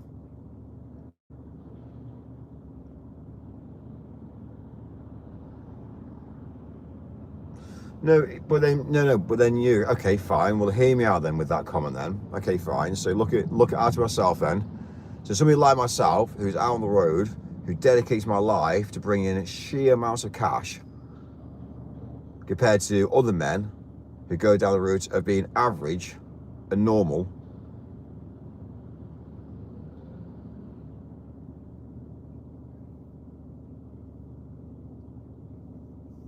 Well, no, it's not that at all. It's not that. When you look at obviously what I've been saying, I'm allowing people to think for themselves. It's not about saying to themselves, the problem I've got with freedom of expression and freedom of speech is, I know obviously you're going to obviously disagree with the majority of what I say. That's fine. But you will naturally, because you are now saying that I'm this, and it's like me saying but it's very similar to me saying to you, if you're gay, and I say that you're pretty well, you can't reproduce. So if I say to you can't reproduce, and what is the meaning of life?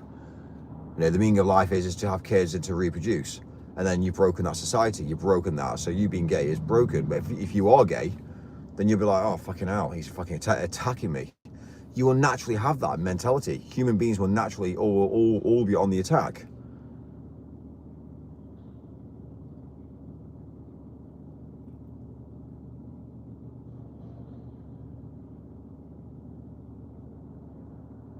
It's not at all. Some women can't do jobs. Some women can't do jobs. Okay, well, okay, fair play. What job can't a man do?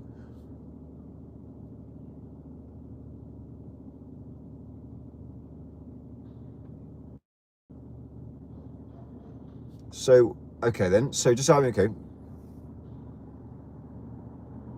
Well, okay. Okay. Right. So when I said to you about men, so listen. So when I said about man and woman is not unequal, and there's jobs for different people, then let's be real. There are jobs for different people. Well, then there you go. You see. So there you go. So straight away, we put women into job roles that women can't facilitate, and we also put men in job roles that men can't facilitate. Just because I state that women can't do certain jobs, we have a problem in the UK right now this minute. Women aren't having kids. That's a fundamental problem. It's fucked. How are we going to make sure? How are we going to get women to get pregnant? How? Tell me, how? Because what's happening is we are importing women to have kids in the UK. Let's be real. Why is that? Because you're focusing on careers and jobs. Go on, tell me. The men aren't bringing in. Okay, fine. Listen. Okay, fine. Listen. So the men aren't bringing in enough money. Do you want me to tell you the truth? Do you want me to tell you the fact? If you're a woman, go and fucking date a rich millionaire. Go and date a guy that's got money. There's not that many around. Okay, right. So you need to level up then. So you need to level up then. So what? So you're going to settle for anybody, yeah? Because obviously you can't find a millionaire or somebody that works hard. Do you want me to tell you the truth? Do you want me to tell you why there's not many men around that are rich? Because they're off working. They're the ones out there that work 17, 18 to 19 hours a day working. That's the reason why. And women find it too hard to find those guys. So they've gone down the route of settling for somebody less. It's a fucking problem. It's a societal problem. So what do you want to do about it? Like, you know what I mean? It's fucked. We're in a bad state. Humans are fucked.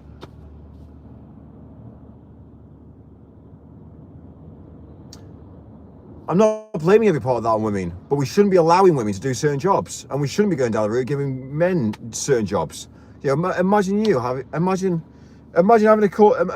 a nursery that's full of men. Would you be happy with your son or daughter going there?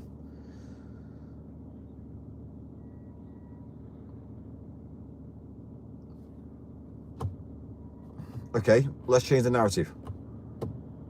Would you be happy to have your daughter? No. I rest my case.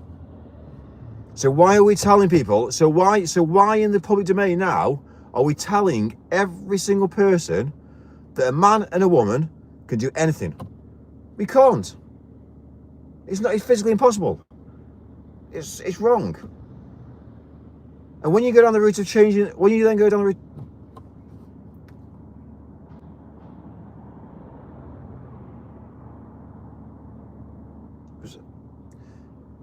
but I'm not going to soften. But I'm not going to soften blow it. I'm not going to go down the route of softening around around the edges and putting sponges underneath it.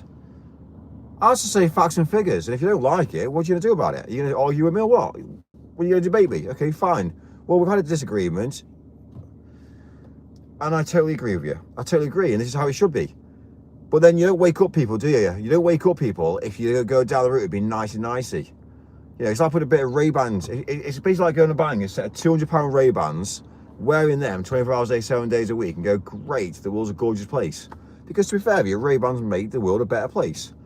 But technically, if you take your Ray-Bans off, it's a fucking bag of shit. Let's be real. Do you know what I mean? So you can't take you can't take everything as a personal attack. You know, if you think about it, I attack people that haven't got jobs. I attack people that are gay. I attack people that obviously are trans. I attack people that are female. It doesn't matter. I attack males. I'm telling people that men haven't leveled up today. You know what I mean? I'm not going to go down the route of just saying this is my agenda and this is what I'm pushing forward. I'm telling facts and figures and the truth about the world today. I'm over in a large amount of scenarios here. Like, you know what I mean? It's a broken society. So the answer is, how are we going to fix it?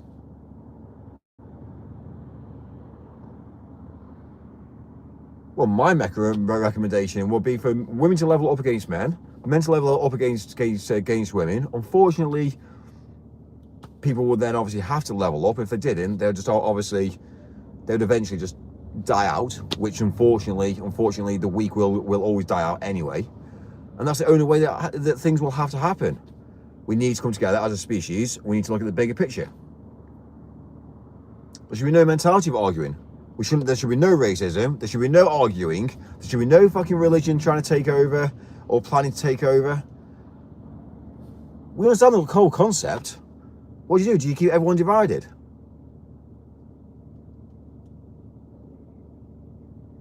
Exactly. So you can't do it. So what are you going to do? Are you going to bring... So listen to me then. So if you put everybody in a bubble and say, right, let's say for instance, you're US, I'm British, you're Israel. Do you know what I mean? Like, if you categorize everybody into different areas, what's going to happen? A war. But there's a war happening anyway inside the cities. So what are you going to do then? Would you much rather have countries go into war, whereby you take out different countries every now and again, or would you much rather go down the route of having a massive war going on that takes out the whole country, the whole world? Because that's what's happening right now this minute. So do you keep everyone separate? Because why do British people are not having kids? Because they are scared of the future. So if you change the narrative and said, right, keep everybody separate, everybody in their countries, everybody separate across the world, then straight away you've kind of like dismissed everything. You've broken up. You've stopped the majority of racism. People still can travel and communicate. If you want to come to the UK, you come to the UK. You come on holiday here, great, awesome. But then the other side of it is people come to this country for safety. But then when they're in this country, they're then causing mayhem. You know, there's a protest happening yesterday talking about the people that have died in, Iran. Like, I'm sorry, but you're in a fucking country. You're in a country that majority of people don't give a fuck about, which is fine. I get it, I understand it. But you're in this country. But also, you're causing mayhem. There's mayhem. You're speaking in the language. For fuck's sake, if you're going to speak in a language, speak in the local language so people understand what's going on. Why are you doing a protest and speaking in a different language? Because I was there, I didn't even know what the fuck was going on. Do you know what I mean? There's no logic. It's broken. You're in my country talking, not in English, about something's going on across the other side of the world. Like, what am I going to do there? Like, how am I going to how can I know what's going on? And I only worked out what is going on by looking at some of the banners that they're carrying and thought, oh, right, okay, I now understand now. But,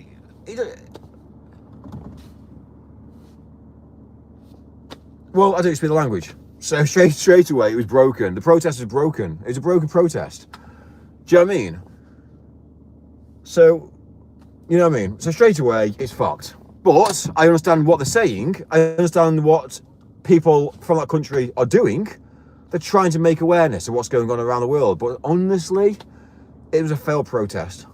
When you come across the UK, it's like going down the route. Tommy Robinson in the UK. It was like him bringing all the British people together and speaking, in a different language. They were like, what's going on here? It doesn't work. No effect. We understand the problem we have in the world today. People of his caliber, he's a dangerous man because he can bring a large amount of people together very quick. Put it that way. When I say dangerous, I'm meaning he can make one tweet and boom, he's got a lot of people around him. Like a lot of people, like pretty well a whole world and a nation behind him. So straight away, do you know what I mean? It's interesting, isn't it?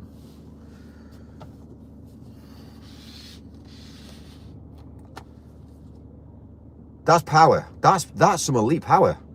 Not many people have that status. No, it's not.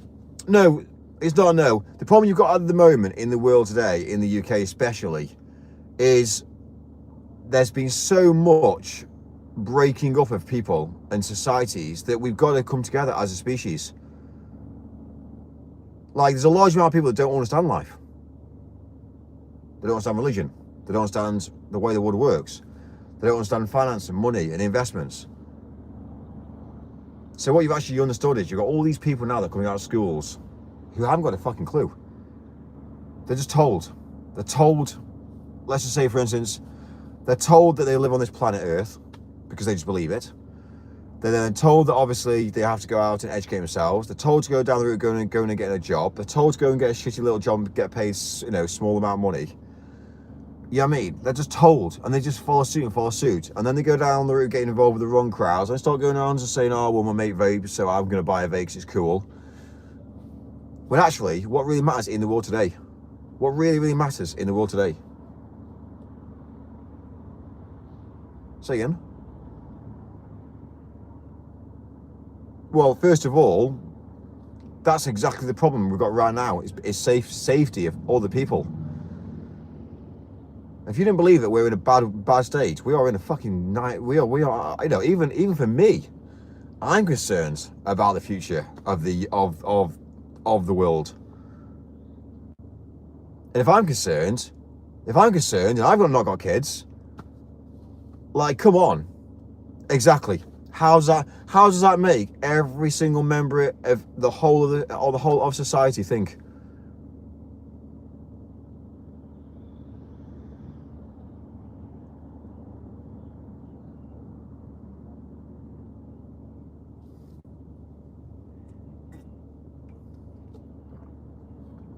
Stay naive, but then when shit happens, you're going to be traumatized.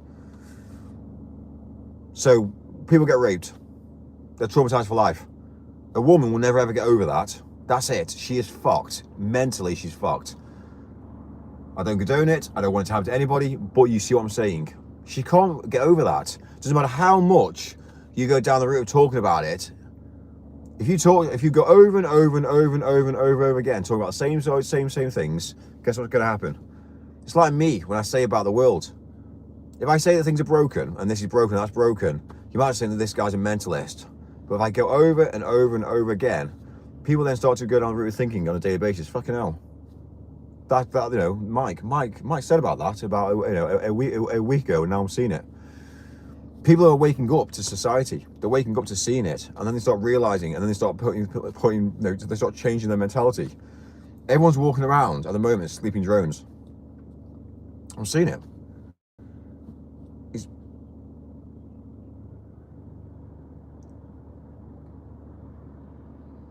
Yeah, but okay. But that's not an answer. If you turn to me and say there's nothing you can physically do about it, that's a problem. Because then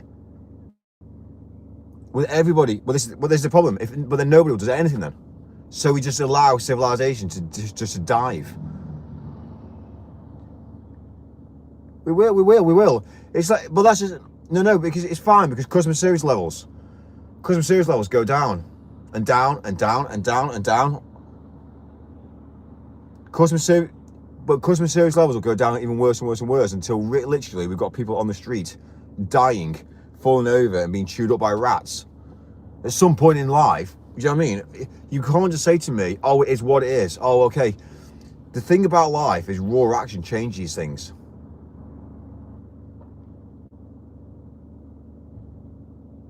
So if there's a problem, sort it. If you can make me better, then do it. I don't understand. But we then go down the route saying, well, you know what, the bins are overflowing there. Yeah, I'm not being paid to do it, so I'll leave it.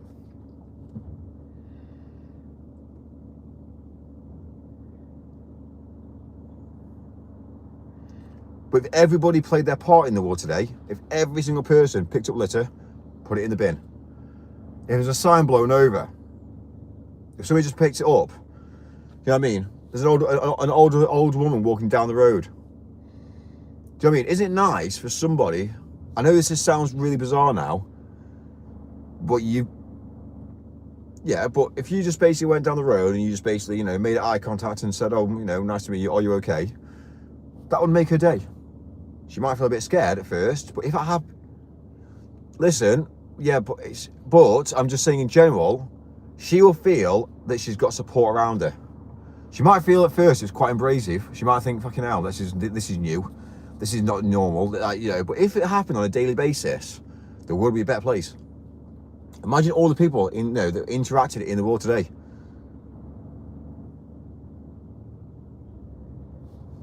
It's madness. You know, I'm obviously, again, and this is obviously no disrespect to anybody, but I'm currently sat on a street now that's got a sign at the moment that's got a colourful rainbow all over it. A colourful rainbow. You know why that is? It's not a brand. No, it's a cult. It's a cult. That's what it is. It's to break up society, to make people say, oh well, you know, we have been compressing things all these years now, and now we've come out now, and it's like the whole mentality of pride. Why the fuck pride ever even exists? I don't know. I don't walk down the street with a straight flag saying, you know, I'm straight, I love to fuck women, I'm straight. Do you know what I mean? I don't get it. But they're having to go down the route of walking around with colourful flags. I don't get it. When you look at obviously people that are gay, all they physically do is fuck and fuck and fuck and fuck and fuck. And then they say to me, oh, but you know, sexually transmitted diseases. Yeah, it's because you fucking go around fucking. You know what I mean? It's madness. You see the logic in everything I'm saying now. We can overcome HIV. We can come, you know, any sort of STDs we can come across. We can end it all by just understanding a level of contraception and health. But when people go down the route saying, oh, let's go out, let's go down the route, you know, smoking, you know, dancing, oh, let's just go to the toilet, it's fucking fucked. And I only went on to Grindr a while ago, created a profile to see what the fuck it was all about, and shit me, within like literally half an hour of me being on Grindr, fucking got like 13 or 14 messages coming through. All that is just literally, say again? Yeah, I did, yeah, I set a profile up on Grindr to have a look at what the hell's going on. And literally, 14 messages coming in. You know, and all it was is literally, you know, I didn't even send a message, but I got 40 messages very quickly. And all it was about was just like, oh, you know, are you free? Let's meet up and fuck. Like, I was saying, like, really? And when you look at the men on there as well, it's just weird. It's weird. There's no class. There's no status. There's no class. It's just a down. It's just awful. You know, I do. Honestly, it's the worst app that's ever been created. And realistically, is he being done for the better of humanity? Realistically, not really. Yeah, he's broken though. You can't reproduce. Why are we here as human beings? We reproduce. It's fucked.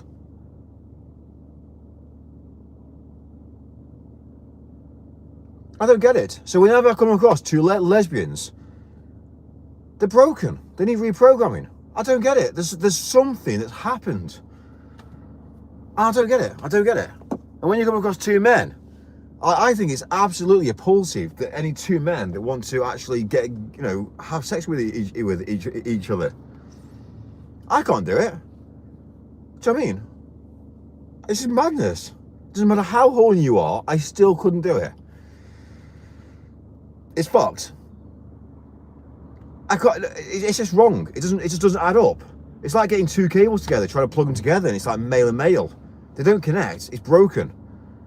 It's just, you know. And then when you look at, obviously, you know, when you look at the whole concept, of life, you know what I mean? It doesn't add to humanity. So why do it? And the next minute we have this whole Manchester parade going, you know, pride. It's fucking chaos. We close down absolutely all of the roads. And the next minute all the local businesses are like, oh, well, you know, it's Pride weekend today. Oh yeah, we won't go into the office today. Fucking hell. You know, why should they have a special day? Why should they have a special street? Why should they have a special area where they can associate with to cause more traumatization? I just don't get it. It's fucked. So, and then when you look at you start to look at all the billionaires in the world today, all the billionaires, how many have they got kids that are now trans? Do you know what I mean? If I look at my whole generation, my whole family tree, I know it sounds really bizarre. I know it sounds really, really weird. There's nobody, I don't think there's anybody in my family tree who I've ever known to be gay or trans. There's nobody in my family tree that's gay or trans. So what? There is.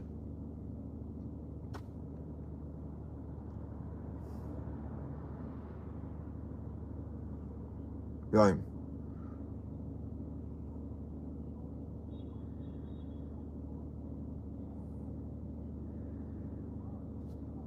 You know what I mean? And I just, you know, when I look at that, it's like, it's the truth. I don't think there's anybody in my family tree. None of no, I actually asked this question about my ancestors. They've all, pretty well, all my ancestors have all had kids. There's only been, obviously, yeah, it's really interesting to see the family tree. And I just think stuff like, honestly, like,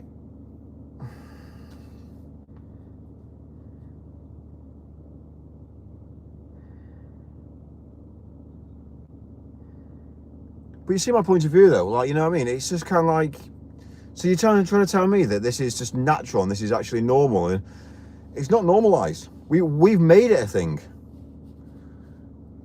You know what I mean? There's gonna be loads of people that are gonna attack me on this because they'll be like, oh, well, you know what, Mike? It's like you saying to me, I'm attacking women. I think women are beautiful. I think they're amazing. I think they're God's gift to the planet. But to be fair with you, well, you see what I'm saying though, like, but then again, I think some women are just fucking thick. So, like, you know, what do I do with that? You know, do I just make, you know, the mayhem that's caused?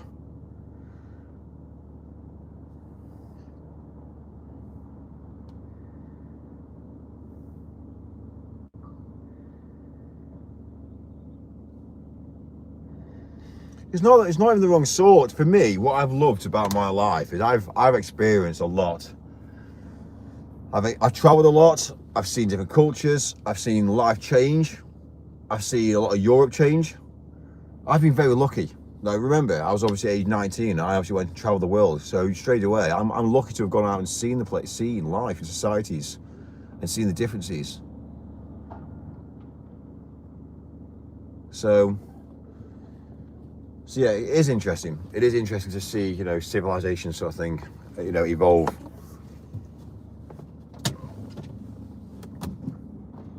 Well, it's like I said to you, it's a very, very, very fine line. Like,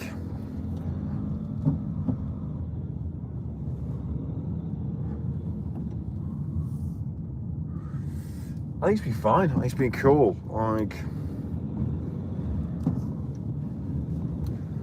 yeah. Well, yeah, it was nice actually to be fair, yeah, but like, you know, but this is the problem you see, like with all this, the TTS, like, I understand that people find it amusing and funny, but like, honestly, when you actually look at the people on there, and at what people are saying, like, come on.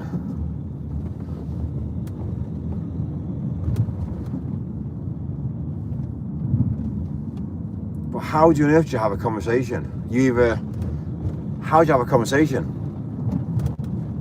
Like, you know, I take one clip of one conversation and I obviously expand on that one thing. And the next minute, you just got this mental period of life whereby everyone's just going down, you know, at what point? And then when I scroll through all the live streamers, they're all down and out. They're all obsolete in the world today. They're literally obsolete. Do you know what I mean? But then everyone's turning to me and saying, you know, collaborate with a fucking dickhead. The guy's a fucking disaster. How can you collaborate with somebody? You can't save the guy. The guy's an idiot. The guy's gonna die. End of story. People are gonna kill him. The minute you give an alcoholic more money, he's gonna buy more alcohol. Eventually, he'll die. He'll kill himself on stream. Like, it's fucked. Like, people need to be concerned about him. People need to basically to help him out, support him. They're having a laughing joke about it. People are using him because they're to say, my life's better than your life. But then you do see nice people out there that are giving money, and when you actually start to see who's giving the money and the names, and then, you know, and I said to him, you know, you need to fucking start, you know, you need to stop drinking, dude. Like, you have to stop drinking. Like, it's physically impossible, like, to stay in this. Doesn't get it.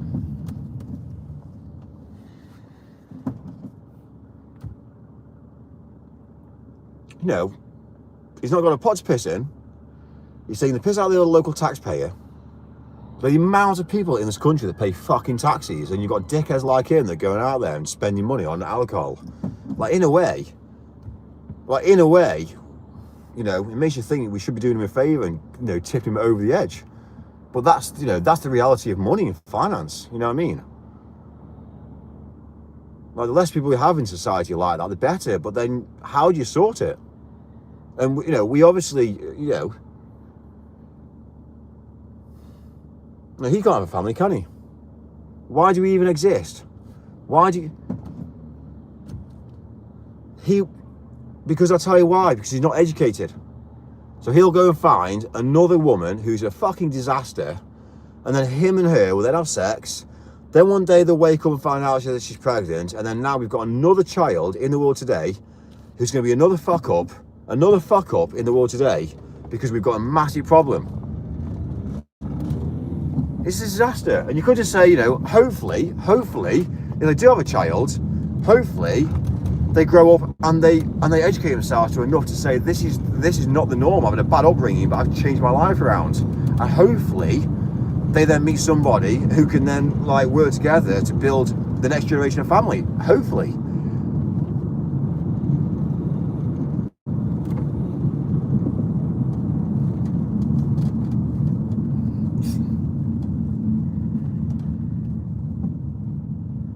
So then you see, so let's be real with this here. A woman who's got quantity of 3 kids, we know how much kids cost. Kids are expensive. Now, to put them through schooling, to put them through, you know, education, to build them up to be, you know, intellectual, go out there, to go get jobs, out of society. We've always said this. A child needs a man and a woman. A man and a woman creates a child. You need that family unit. You need a man and a woman to bring up a child. A woman can do it on her own, and they do it on their own, but it's not ideal. But I still believe a child has to have some sort of level of order. And when a man comes into the world and says no, that's it. The child listens to dad.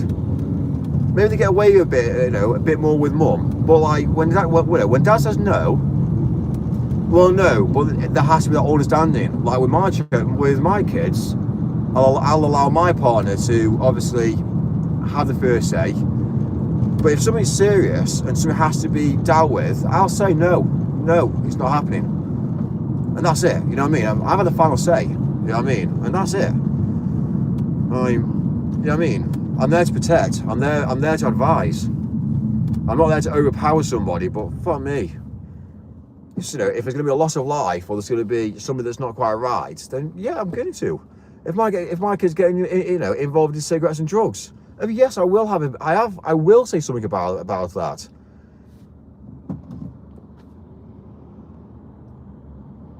Seriously.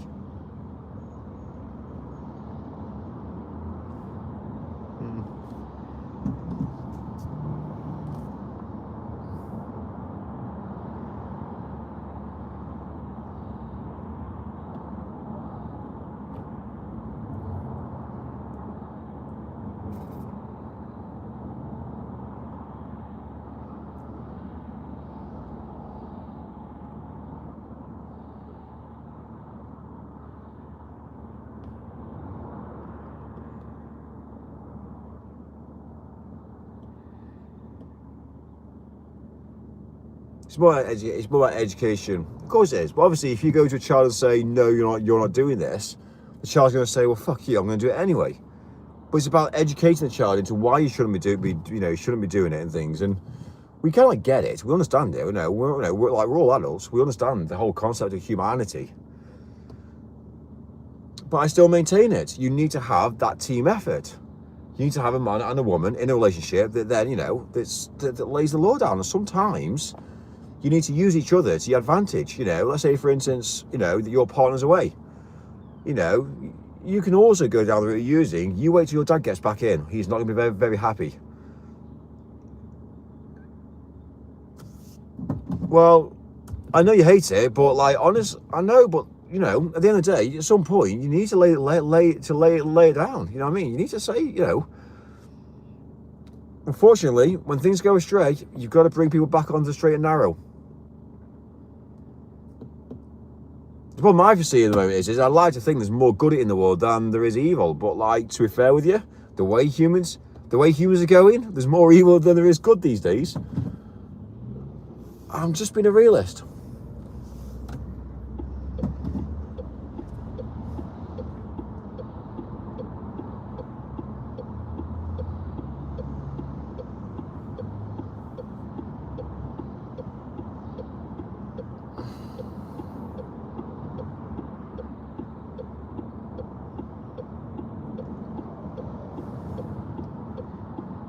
So anyway, it is a conversation to have a different day, but you see what I'm saying? It's sort of bad. Schools mixing all different school kids together from all different cultures. Do you know what I mean? You know what I mean? It's it's a problem. Different ages. You pretty well got the different ages compared to not only different ages, but different mentalities, different family backgrounds. Do you know what I mean? You're pretty well bringing people that have. You're bringing people together who have got the wrong mentality into a school, and they're teaching kids on how not to live. And the problem is, though, is it's just like in the UK now at the moment. Do you know what I mean? The issue that we've got, and I understand why there's a big corruption going on at the moment. But you've got people that you've got people who are Muslims who are seeking peace. But then next minute, you've got all these people who are Muslims who aren't seeking peace. So straight away, what are you going to, how are you going to say that obviously the whole of the religion is not a peaceful religion? But then you could say that about Christians. But then how many decades and decades have we lived under the Christianity rule in the UK and across the Western world and built civilization? Yes, there's always going to be the odd negativity, and I get that. But suddenly now, why have we got a whole Western world now which is fucking fucked? The resources now, it's just gone wrong. So you listen to a podcast last night, a podcast on this, and there's a lot of people calling out the whole religion for it. But it shouldn't be called out in the first place. It should be a peaceful religion. But why is it being called out? But it's not just the odd few. There's a lot. There's a lot. Do you know what I mean? So, you know what I mean? But then the minute you start talking about religion, or you talk about certain subjects, people were like, fuck me. He's this, he's that. And it's kind of like, no. Look at the figures, look at the maths, look at the, look at the logic. And there's no logic. Well, there is logic. There's a lot of logic. Do you know what I mean? The podcast was like, there was a guy who was a British guy who's obviously now a Muslim, and one of the podcast guys said, do you condone and do you condemn all the Muslims that go down the route of being obviously very, very negative in the world today with regards to terrorist attacks? And he couldn't call them out. It's kind of like, well, hang on, what do you mean you can't call them out? You can't take somebody else's life. It doesn't work like that. You know what I mean? Anyway, it's just fucked.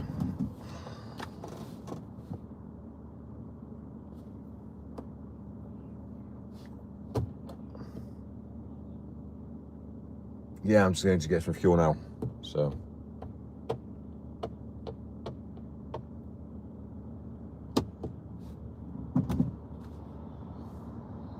Fine.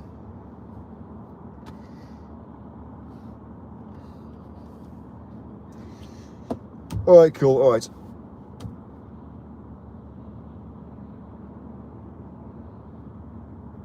See you again. I'm not sure yet. I need to do a few more little missions, and then obviously, I need to look at what I'm doing. So, but yeah, I'm pretty. Well, yeah, well, this is the problem, isn't it? Like, you know what I mean? The event season hasn't started, so why would I be down there? So, but I need to look at time now. I need to look at what I'm doing for the rest of the day, and so yeah.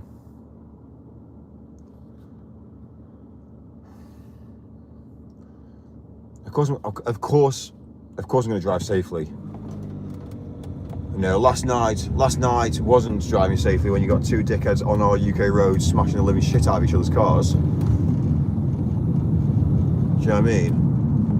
Now that I've got a problem with. I don't care if they're coming to this country anyway or they're from this country, but you do not drive at that amount of speed down fucking roads, I tell you. Oh yeah, it's fucking ridiculous. And then next minute is a cultish mentality. They were all Asian in fucking cars. Yeah, of course you're racing, but that's what you get. That's what you get for being dickheads. And the next minute I get out, it's kind of like, and the next minute all of them turn on. Well, all of them turned on me after that anyway. Do you know what I mean? It's just like, well, brutal, or am I telling facts and figures? Facts and figures. Anyway, but people don't like to hear it. Yeah. Right, anyway, I'm going to shut off anyway.